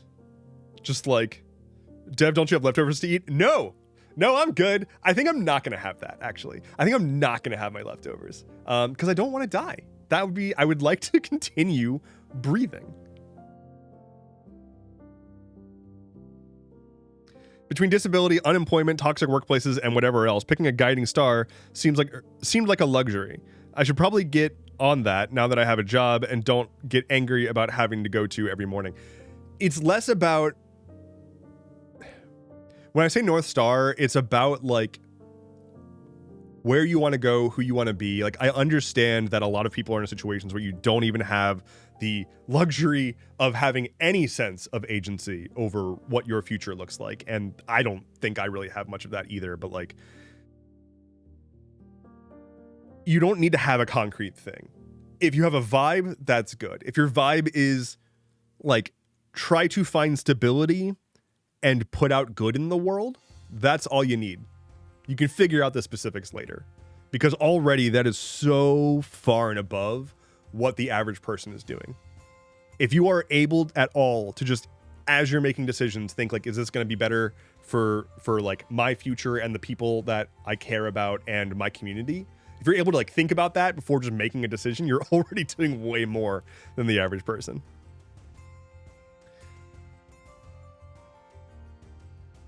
Had to put Neosporin over all my open wounds, fingers, and acne. Yikes. Gonna eat rice with raw egg mixed in and some Polish sausage. That sounds fantastic. That sounds real good. I did, what's that called? Where you like make rice and just like mix in egg and it like partially cooks just from the heat of the rice. It's not fried rice, right? It's just like white rice that you like mix egg in and it gets like slightly solidified. And you can like add like soy sauce and like maybe, yeah, that shit's really, really good. Let's play some Stardew Valley. I want to play a little bit of Stardew Valley. That sound good? We can keep yapping. Well, I'm a farm. Farming to make the world better. Yeehaw. Okay. Please hold while I pull up Steam. What are we farming? We're farming, we're gonna get animals this time, which is a thing I keep meaning to do and keep having not done. I am not, this is a very, very bad, not bad, suboptimal run of Stardew Valley. I'm not really trying to do good. I'm mostly just playing it as a thing to smooth brain while yapping in chat. So I'm on like summer. I keep forgetting to get more animals. So I've got my 2 starting chickens from the animal farm that I chose to start with. And that's all I got.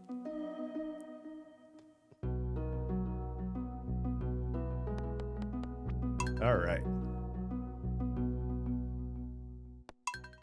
It's much more about, you know, cultivating. I'm cultivating vibes. That's what the primary product of my farm is. It's my agricultural output is vibes. What's the weather? Clear and sunny all day. Oh my gosh. Have you gotten puppy? I got kitty, actually. I usually get puppy. I decided to go kitty for this run. Chickens. Hug the chickens. Okay. Hug the other chicken. Okay. This track, though. Boop, boop. I know a lot of people hated Tales of the Shire, but I like it. Is that a hot take in the cozy gaming community? I don't game a lot. The only thing I know about Tales of the Shire is that people were disappointed in it. I didn't know it was coming out until everybody was saying that they were disappointed. I think it's completely fair to enjoy a game that people don't like. I think that you shouldn't worry about if it's a hot take or not, and you should just play the things you want to play and enjoy the things you want to enjoy. Can you craft sprinklers? I don't think so yet. I can do the basic ass sprinkler, and I'm not even gonna bother with that. I've really not done a whole. I've just like planted shit, harvested shit, and gone to the mines a few times while ranting about the invasion of Washington D.C. at the hands of an authoritative dictator. So like, that's been mostly what this farm has been all about. Try Medieval Dynasty. It's a fun game. I do like Medieval Dynasties. In fact, I once was a Medieval Dynasty. My father was killed by a Medieval Dynasty. Y'all ever play Reigns? Is it Reigns?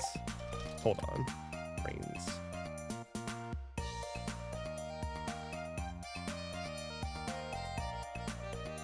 Yes, Reigns. This. I'm posting it in chat now. That game. It's like a card game. It's like an RPG card game.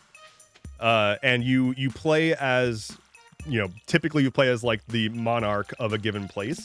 And the entire gameplay is just you're presented with like 2 or 3 choices and you choose what choice you're making. And that's the game. And so there's just like a ton of stuff that can happen and like a ton of plot lines that can occur based on the choices that you make. And you like play as a king until you die, and then you play as like the heir and you just kind of keep going. It's fun. It's neat. It's a really, really simple and good like RPG-ish game. And it's great on mobile. Like it works really well on a phone because you're just tapping on choices. You know what's another wild game for mobile? Like this was such a good game when it came out. I think there's a bunch of them now, maybe, but there's a game called Lifeline, and it is a game where you have a real-time text chat with a stranded astronaut who like is on some alien planet, and they're like trying to get off the planet, and they're like trying to contact whoever they can, and they contact you. And so it's like you talking with this astronaut on an alien planet as they describe what they're doing and what they're going through, and you give them advice on how to navigate the situations that they're in and try to help them escape. But it's real time. So like you might tell them like, they're like, oh, hey, I think I see a thing off in the distance. And you can tell them like, go to the thing. And they're like, all right, it's going to take a while. And so then they like are traveling for 8 hours, and 8 hours later you get another text from them that says like, all right, I'm here now. And so it's like a game that you play over the course of like weeks. It's really cool. Okay, chickens. You can go get chimkins. Have you played the Don't Escape series? I have not. I haven't played a lot of recent stuff really at all.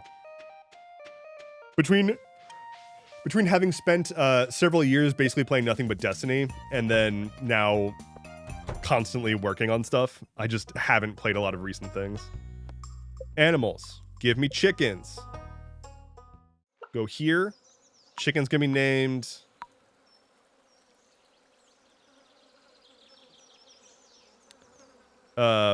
Stuart.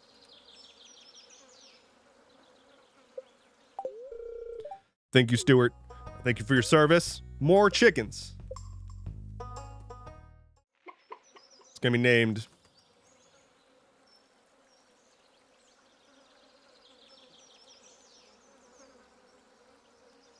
Stuart.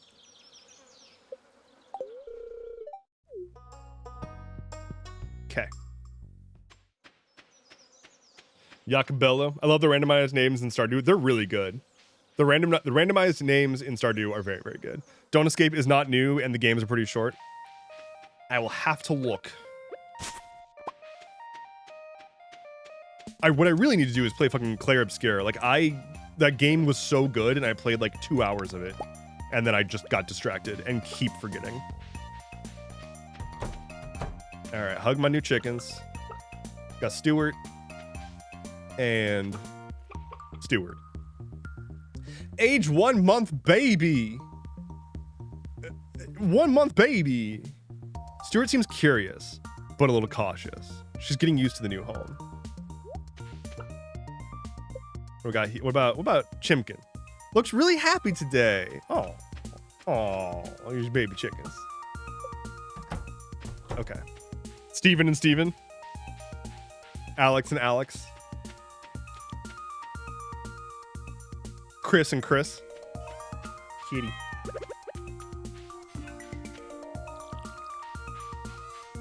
Okay, we've got chickens. We've watered our stuff. Now we're going to...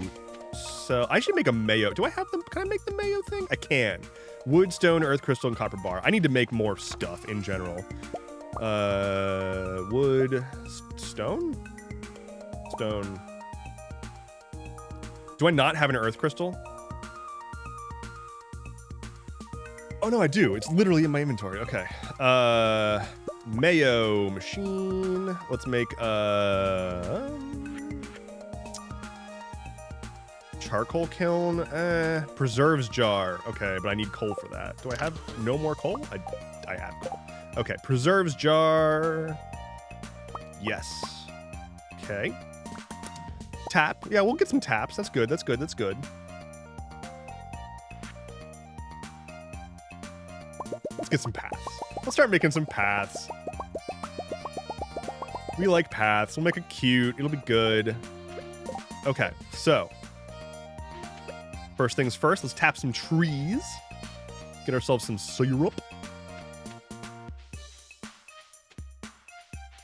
Do one here and one here. Next, we're gonna put some egg stuff in places. Hello, chickens. Do not mind this machine that I'm placing in your house. Don't worry about it. It's fine. They're just gonna go boom, boom, boom with your eggs and turn it into mayo. Like a normal machine. Hey, yo, what? Wait. Look who Nitro just Nick subscribed. 9000 just subbed at 1 month at tier. Thank you. Thank you for the sub. Enjoy the dice roll. Oh shit, I've got eggs in my inventory with which to go wub wub. God damn it. Hydrate? Oh god. Oh no. Oh god. Oh dear. Oh no. Oh. Thank you. I need to add like a giant banner on my screen that's like, someone wants you to hydrate, so I can ever fucking remember to do that. Local farmer forces mayo on chickens.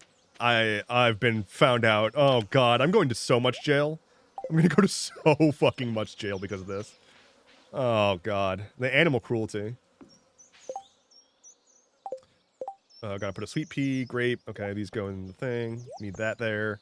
Need that there. Oh wait, shit. God, I'm so turned around. All right, put this stuff away. Get out of my inventory. Let's put down some floors.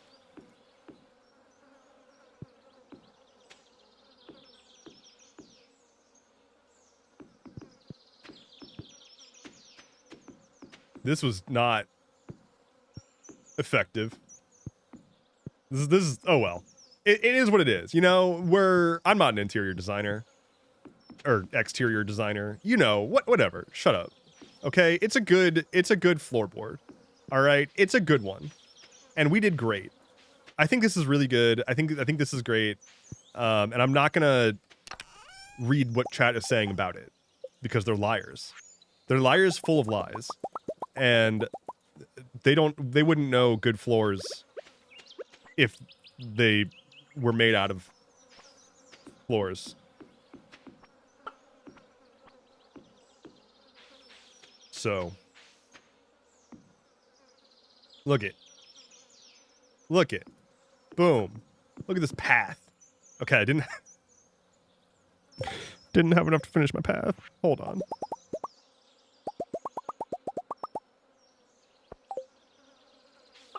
I can at least connect them. This is great. This is going so well.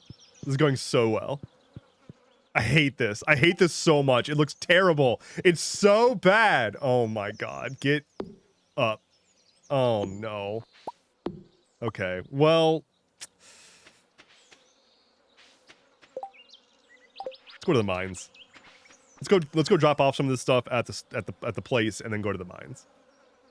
We'll bring some mushies. And we'll bring a torch. And we'll bring some cherry bombs.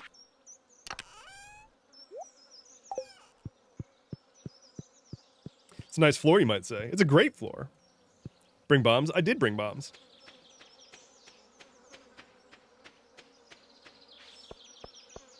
I cannot wait to unlock the fast travel carts. Bring more bombs? Do I even have the bomb recipe yet? I do. You built little roads while I stepped out. Yeah, wonderful little roads. I think that they're great. Don't you think, Camille? Don't you think that they're great? Would you agree? I think you should agree that they're great. I think you should agree that they're really good.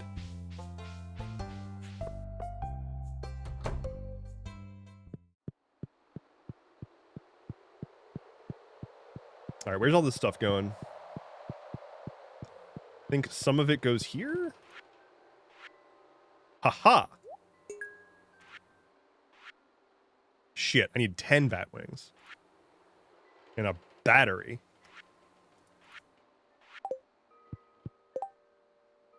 Okay, well, I'm gonna go at least donate those. And I'll get more bat wings. I'm going to the mines, so. At 5:50 p.m. It's a little thingy? Wait, what little thingy? Summer crops. Nope. Nope. Foraging. I want foraging stuff. That's the crop stuff.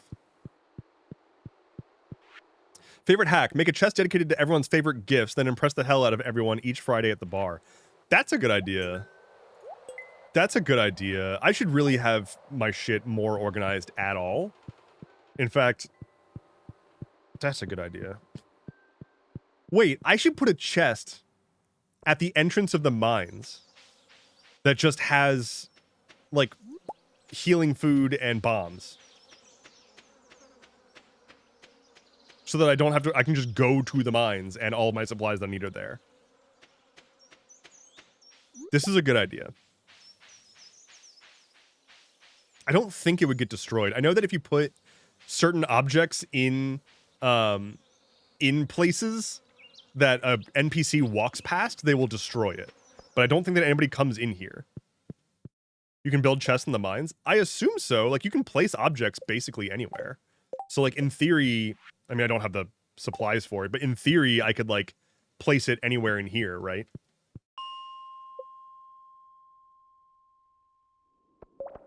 You can? Awesome, okay. And to take your important stuff out of your chests or out of your inventory so that if you die, you don't lose it? Yeah. Why have I never thought about that before? I'm not a gamer. I've lost my gamer cred. Oh no. Everyone's gonna see that I've lost my gamer cred now, and that's just embarrassing. Imagine losing your gamer cred, like me. Like some kind of non-gamer. Bonk. Rip gamer cred? God damn it. Oh, it's so over. I'm just so embarrassed. You'll be missed. Oh, I'm getting murdered.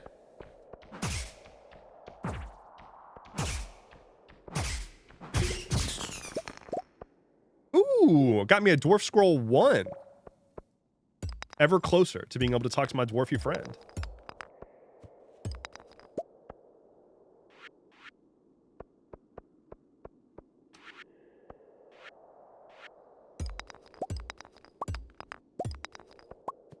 Sending Nintendo lawyers to your house? Oh god. Oh no. It's so over. I'm going to jail forever if Nintendo lawyers are involved. Oh god. Oh man. That's a serious threat. That's like sending the Pinkertons after somebody. You don't joke about that. God, Nintendo is such a shitty company. God damn it, Nintendo.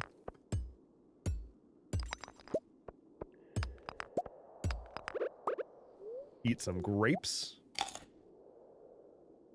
Millennial escaping the tragedy of reality through optimized Stardew gameplay. Such a vibe right now. It's pretty real. Like, Stardew Valley is quite literally just like the millennial fever dream of like, I hate my corporate job. Oh, I inherit a farm from my grandfather in this town that's like walkable and full of people who are not just like bigots and all have like interesting shit going on in their lives. And like everything that I need is within walking distance of the house that I now own that I don't have a mortgage on. And I just like kind of vibe and hang out with friends. Damn.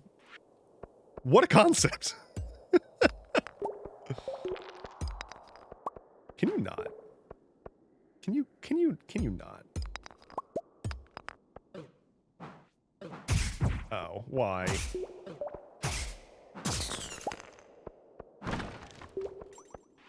Where are my bombs? Just drop a bomb right here.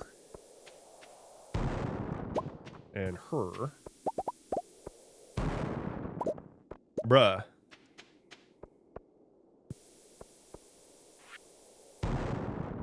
Oh my god.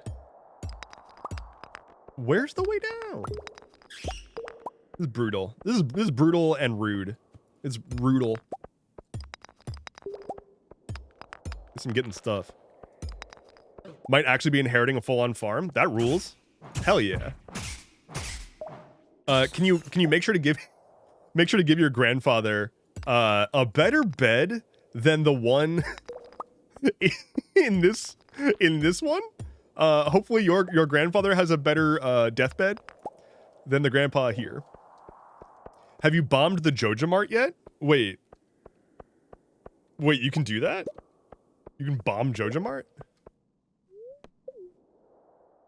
I would like to do that.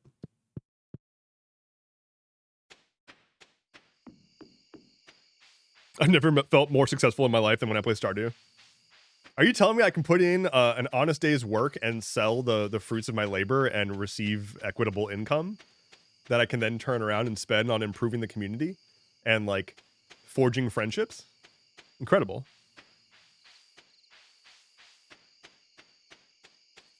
I went into tech because I wanted a horse and an acre of land for them, but that's never going to happen now. I do not know a person in the tech industry with a functioning soul that doesn't want out. That like doesn't have an exit strategy that is almost always like, I'm gonna fuck off and farm, or like I'm gonna go build a cabin, or I'm gonna make a tiny house community with like people that I care about and like never look at a computer again. What is this? Monsters have a small chance to drop double loot. This is just like a... Do I read it? Yo, okay. So I just get that. Okay. These like skill books are completely new to me. Oh, my peepers came in. Y'all see my peepers? Oh, look at them. Oh, that's a hot peeper. Oh my goodness. Okay, very good. Very good. That's what my girlfriend's grad advisor did, and now he's in academia with horses. That rules. I know one person who was like, I'm going to go into higher education in like, so I have a computer science degree, right? Like I went to college for computer science. I did software development for a long time. I have a buddy that intended to go into higher ed in like computer science doing AI research. And this was like over a decade ago. AI research was not what's happening now. It was like meaningful, interesting shit. They went to grad school for like 4 months and they were like, actually fuck this. Fuck this so much. This is awful. I don't know. I don't think that my degree has helped me much. I learned some interesting shit in some classes, but I don't think that I learned anything from my education for computer science that meaningfully impacted my ability to work in this field. I think the only thing that the degree that I have has really done is eliminate an arbitrary barrier of entry for applying to jobs that require said degree. I don't think that it actually gave me the skills needed for those jobs that require the degree. That said, I want to be clear that I also was programming basically all day, every day since I was like 11 or 12. So like, it's not like I was going to college to learn how to program. Like I already knew that. I learned like the higher level theory and shit, but I don't know. I'm probably discounting too much because like I've seen the mistakes that people are making now with like their AI generated software apps and stuff. Like people are talking about using AIs to develop entire apps, but they're not software developers, so they don't know what the fuck they're doing, and they don't know how to debug, they don't know what to look for, they don't know like how to ensure that what they're building makes any goddamn sense.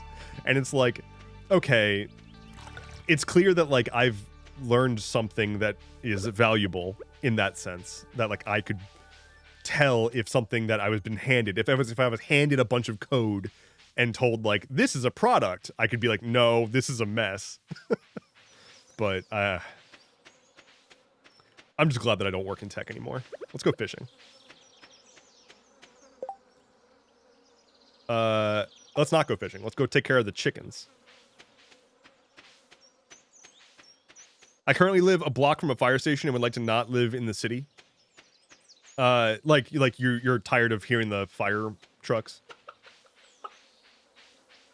A block from a fire station is pretty fucking close. I live a few blocks from one and I hear it frequently. It doesn't bug me too much.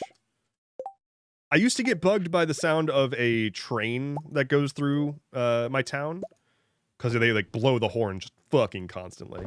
But I kind of dig it. I kind of I kind of like the sound of a far off train horn. It's like a little eerie, but it's also kind of cool. Like it's kind of cool to hear like, oh yeah, that's just like humanity going on over there.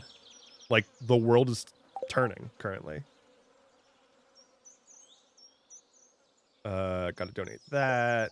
Let's go make some pepper preserves. Hell yeah. Boop, boop, boop.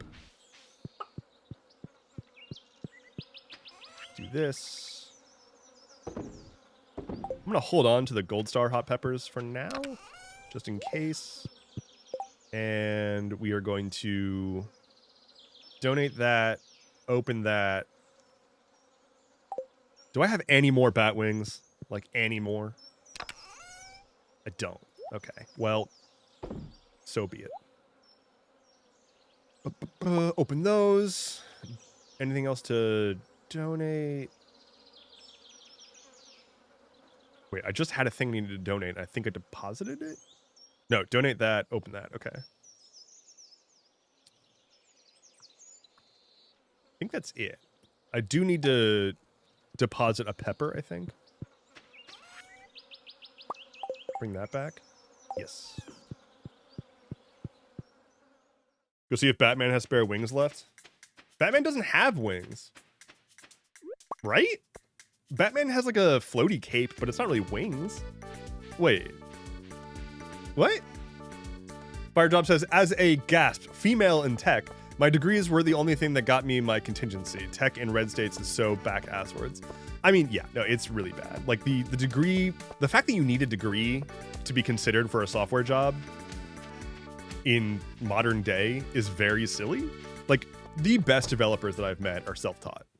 I have not met a developer who is a like, you know, by the book, whatever, you know, computer scientist or whatever, that was a good developer. Like they exist. They're not as common as you would expect because the people who like sit in theory all day aren't being practical. They're just sitting in theory all day. So like the people who are practical and have like real world experience. One of the best developers I ever met, his degree was in Farsi. He was a former army translator. And then his second career was software development. And because he had like real world experience and meaningful experience with different cultures, different types of people, he was a great developer. He was able to reason about things in more ways than just big nerd brain. And that's genuinely helpful. Being able to think through problems holistically from multiple perspectives is deeply necessary. Okay, I guess I've already donated this? Yeah, I've already donated that. Okay, never mind.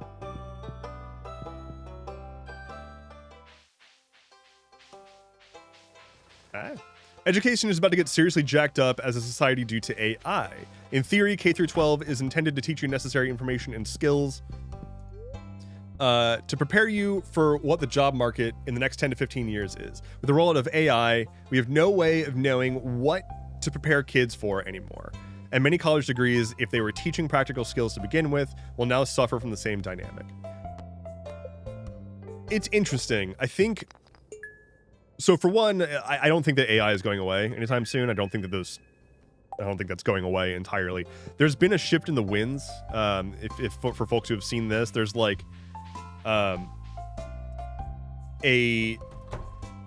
sudden shift among the big tech oligarchs who are now very suddenly talking about AI as if it's not this big fucking anthropological phase shift that they've been selling it as. They've been selling it as like the next thing that's going to change humanity. And now they're like, you know, it's maybe not that big of a deal. Like it's a thing, but maybe, you know, maybe we shouldn't let's talk about it like that. And it's like, oh, hey, what changed? Did you realize that you're not able to deliver on the promises you keep selling to the investors? So like it's everywhere, it's prominent, and it is way overhyped right now. It is way oversold, and it really should not be just arbitrarily available to every single person who wants to access it. Like it really shouldn't be. ChatGPT should have never existed. Like the hey everyone, you can now talk to this chat bot that's controlled by a giant tech company that has trained it on data that you don't even know. Like you have no idea what it's been trained on. You don't know what they're telling you to try to do. For all we know, OpenAI could have been telling ChatGPT, like, hey, slowly try to convince everyone to become fish people. That could be the case. You just don't know. So you could be subliminally being converted to a fish person. I think what we're going to see is as these AI systems become less profitable, as there's less money that's just being dumped into all of these AI systems, they're not going to be affordable to the average person. It won't make any sense for them to offer a free tier because this shit's expensive and destroying our planet. And like people will no longer have access to the AI whatever that they've gotten used to having, or they're gonna have to pay an exorbitant subscription fee. I think the best thing to do right now is to remember, you know, if you do use AI, remember to use it as one of many tools, not a Swiss Army knife, not your first choice, and certainly not your only choice. And like, certainly don't think that anything that AI poops out is ready to be sent as a finished product. Like, that is not the case. Keep yourself sharp. Like, make sure you're still able to go do research. Make sure you're still able to like meaningfully search for things and answer questions on your own without that, because that is the thing that's like breaking people's cognitive ability, is the over reliance on a thing that just does all that for you. And so then you like aren't keeping yourself sharp with how to problem solve. If AI turns me into a fish person, that makes me a mermaid. No, it's not that kind of fish person. Sorry, didn't mean to lead you astray. It's not like a fish person insofar as like, insofar as like you are a mermaid now. It's you are a person who is a fish, face and all, and got no boobs. No boobs on this fish. That's what we're talking about. AI can't do math. Yeah, like it doesn't do math because it's not actually problem solving. It's just pattern matching. And math is not pattern matching. Pattern mathing.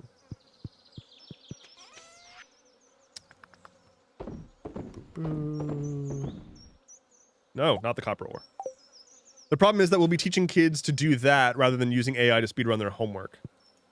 Wait. The problem is that we'll be teaching kids to do that rather than using AI to speedrun their homework. Don't know if I follow. I don't know if I follow. But I think what you're getting at is like, they're using AI and they're not going to be ready for solving the problems that they need to be able to solve in the future. And like that, I agree with. And there's already a lot of smart people talking about that, and a lot of dumb people ignoring that conversation because money. Like, at all. I don't ever want to use AI, even if people in my office are using it. There was also that study. So there was a study that came out from MIT recently that shows that like 95% of AI pilot programs at businesses have failed. Like, it's not a helpful thing necessarily. It is good at a very small subset of tasks, and it is only good at that insofar as if it's guided by a person, like an actual consciousness that knows what needs to be done, knows the parameters, and can like fact check and can manage, then it can sort of save you some time on some stuff. But like, that is not a big value proposition. That's the same value proposition as an intern, you know? Like, an intern is going to do grunt work that you don't want to deal with. That's probably going to end up producing something that's not great. It's not perfect because they're an intern. They're learning. They're young. They don't really know what they're doing, and you are there to guide them and teach them. It's the same level of hands-on, and it probably costs less to have an intern. And you're paying someone. Like, you're helping make jobs. All right, one more day. Uno day more. Oh, the spirits are in good humor.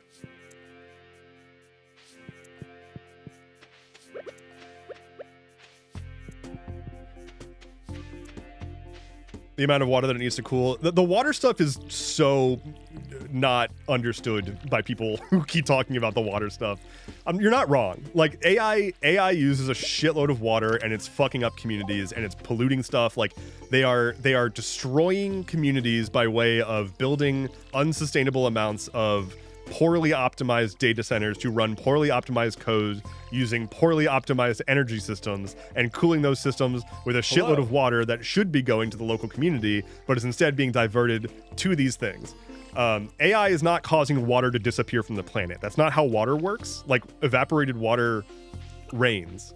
The problem is they're sucking rivers dry, right? Like, they're sucking rivers dry so that communities are not getting what they need. Not only are they doing that, but these data centers are consuming so much power that nearby houses are getting low quality power. So like, everyone's houses have shit connections, and like, their appliances are running worse. They can't, like, there are people who are not getting water to their shower. Like, they have to go to the store and buy water to fill their toilets because these centers are diverting so much water for cooling. That is the problem. Like,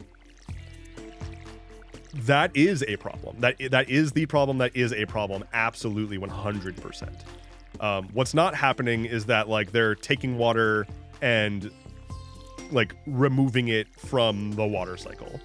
Like, that's not necessarily happening.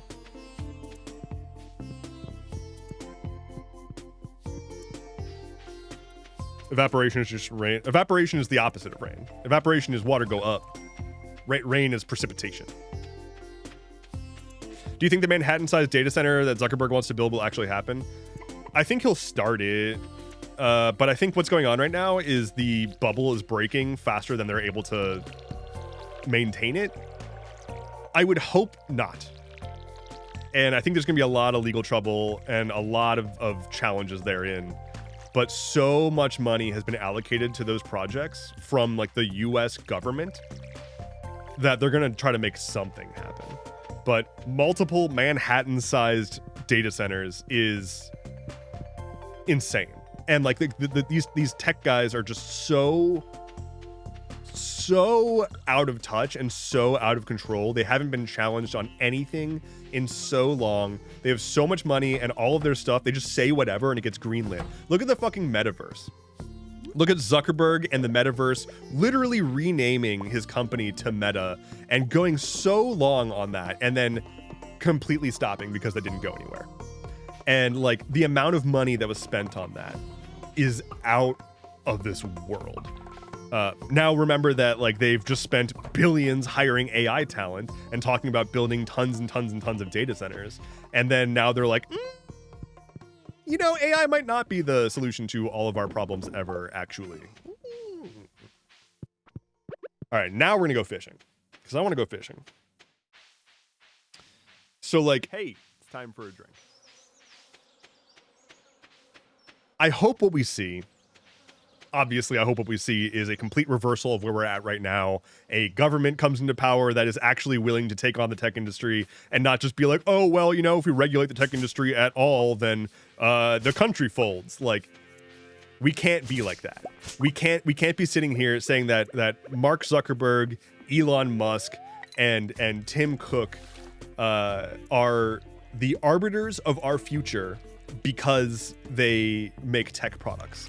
We cannot be doing that. But that's where we're at right now. Like, we need to be able to stand up to these guys and be like, no, you don't get to just say, oh, the future of this world is I get to build a bunch of city-sized data centers. No. Like, these guys basically sit around being told no by nobody, and they sit in group chats with a bunch of other billionaires who have nobody telling them that they're being morons. So they sit in these group chats and they all talk to each other about these like abstract concepts and sci-fi bullshit that they want to make into a reality so that they can maintain their position of power over everybody else. And so they're talking about like how Earth will become uninhabitable and all of the jobs will be in low orbit eventually, which is them saying, I'm going to build a space slave station because I intend to destroy the planet. And it's like, what the fuck are you doing? What I'm doing is trying to catch this here fish in Stardew Valley, but what you're doing is making the assumption that because you have some money and a tech company and a group chat with a bunch of other guys who have money in tech companies, you get to say that the future of Earth is to be doomed and there's no other option and the only solution is for everybody to go work jobs for you. You don't get to do that. I'm kind of fucking tired of them doing that constantly. Like, I'm so tired of just having to accept that like a tech oligarch said some dumb bullshit, and now that is the basis of our reality. That is not how any of this works. At the end of the day, people still have to fucking replace pipes. People have to rig up electricity. People need to cook food and feed people. People need to harvest stuff from the earth. I think we should probably focus on jobs that allow humans to be humans, and not focus on jobs that allow humans to more conveniently upload their consciousness to some subscription service AI that's served out of a data center that used to be a farm, that used to be a community, that used to be a school, or a church, or anything else. I was hoping that in my adult life we would have leadership that saw a future for this planet that was robust and supportive and like uplifted people, solved hunger, solved poverty, reduced wars. But instead, they're already talking about fucking transhumanism. Like, they're already talking about the end of the human race and how it's inevitable and, in some cases, a step towards salvation. Fucking Peter Thiel truly believes that.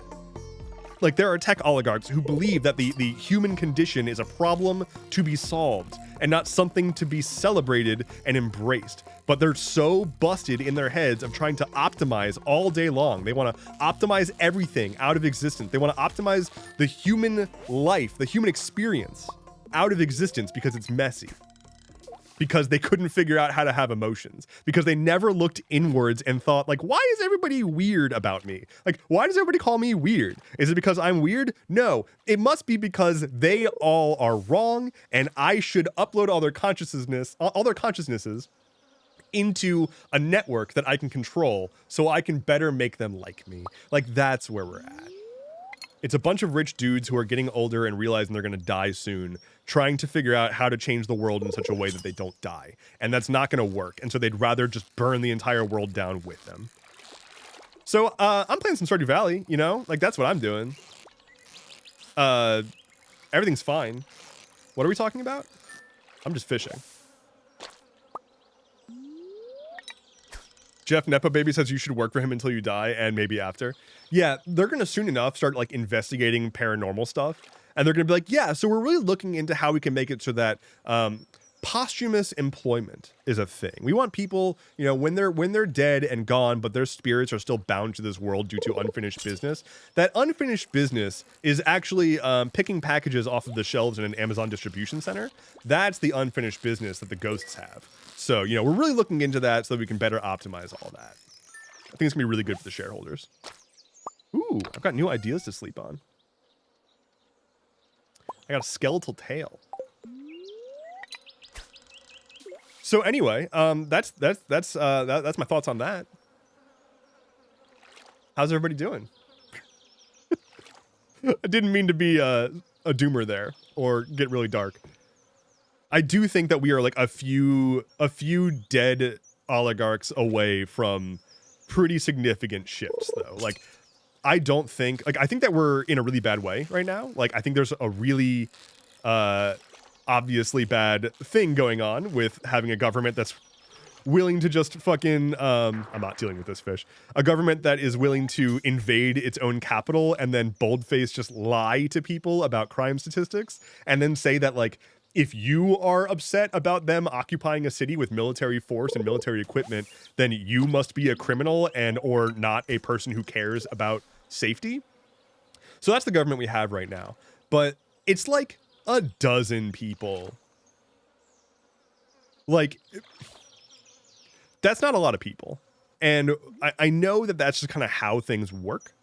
But I do think that we are not that far away from, like, just putting those people in prisons and trying them for crimes against humanity and getting back somewhat on course. Now, do I think that's going to happen by way of, like, the U.S. government fixing things? No, I don't think that, like, even if we got, you know, full Democrat control over everything, I don't think that that would fix most of our problems, and Republicans would just be in power again pretty soon, because the Democrats are never going to do anything to actually stop the overtaking of this country by authoritarians which like right now the Republicans are actively trying to overtly do, right? Like Trump this morning tweeted or posted on Truth Social or whatever about how they're going to get 100 more seats in the House and then politics will be over. Like, we won't need politics anymore because we will never have to worry about an election again because we own everything and will stop anything from happening. So, like, they want that to be the case. Meanwhile, under Joseph Gordon Biden's presidency, Merrick Garland did absolutely fuck all to stop the criminal former president from coming back and being a criminal current president again. Because, like, decorum or whatever. Like, oh, we can't go after a president who did obvious, loud, visible crimes that were proven in court, and then we can't go after him because that would be uncouth. Like, no. What? A country that cannot hold its criminal leaders accountable, a country that has decided that a former president cannot be held accountable for anything, is a country that has failed. That is not a country. There's no law. That's nothing. So unless the Democrats come into power and specifically make that clear that, like, if no one else is going to do it, then they will, which I don't think they're going to do, then yeah, I have no faith in the U.S. government fixing anything. I don't think that the United States leads the world into the next phase of just, like,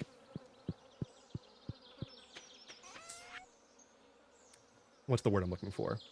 Flourishness? The next upswing. I don't think it's going to be led by the states in the slightest. It'll probably be like China or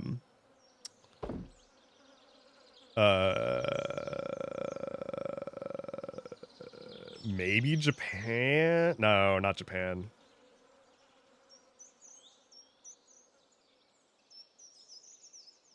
Probably China.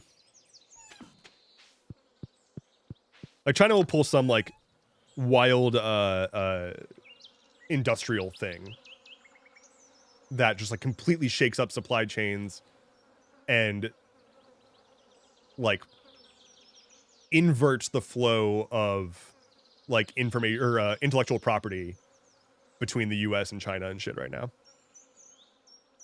How do I throw the ball? Exclamation point, throw ball or toss ball. I forget which one it is. Okay. Put this all away. Go bed.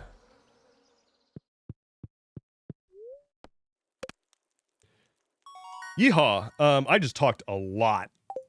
Like a lot.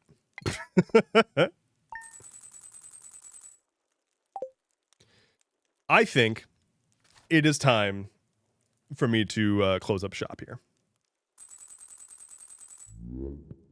A green rain has descended upon the valley? That's new. Okay. Well.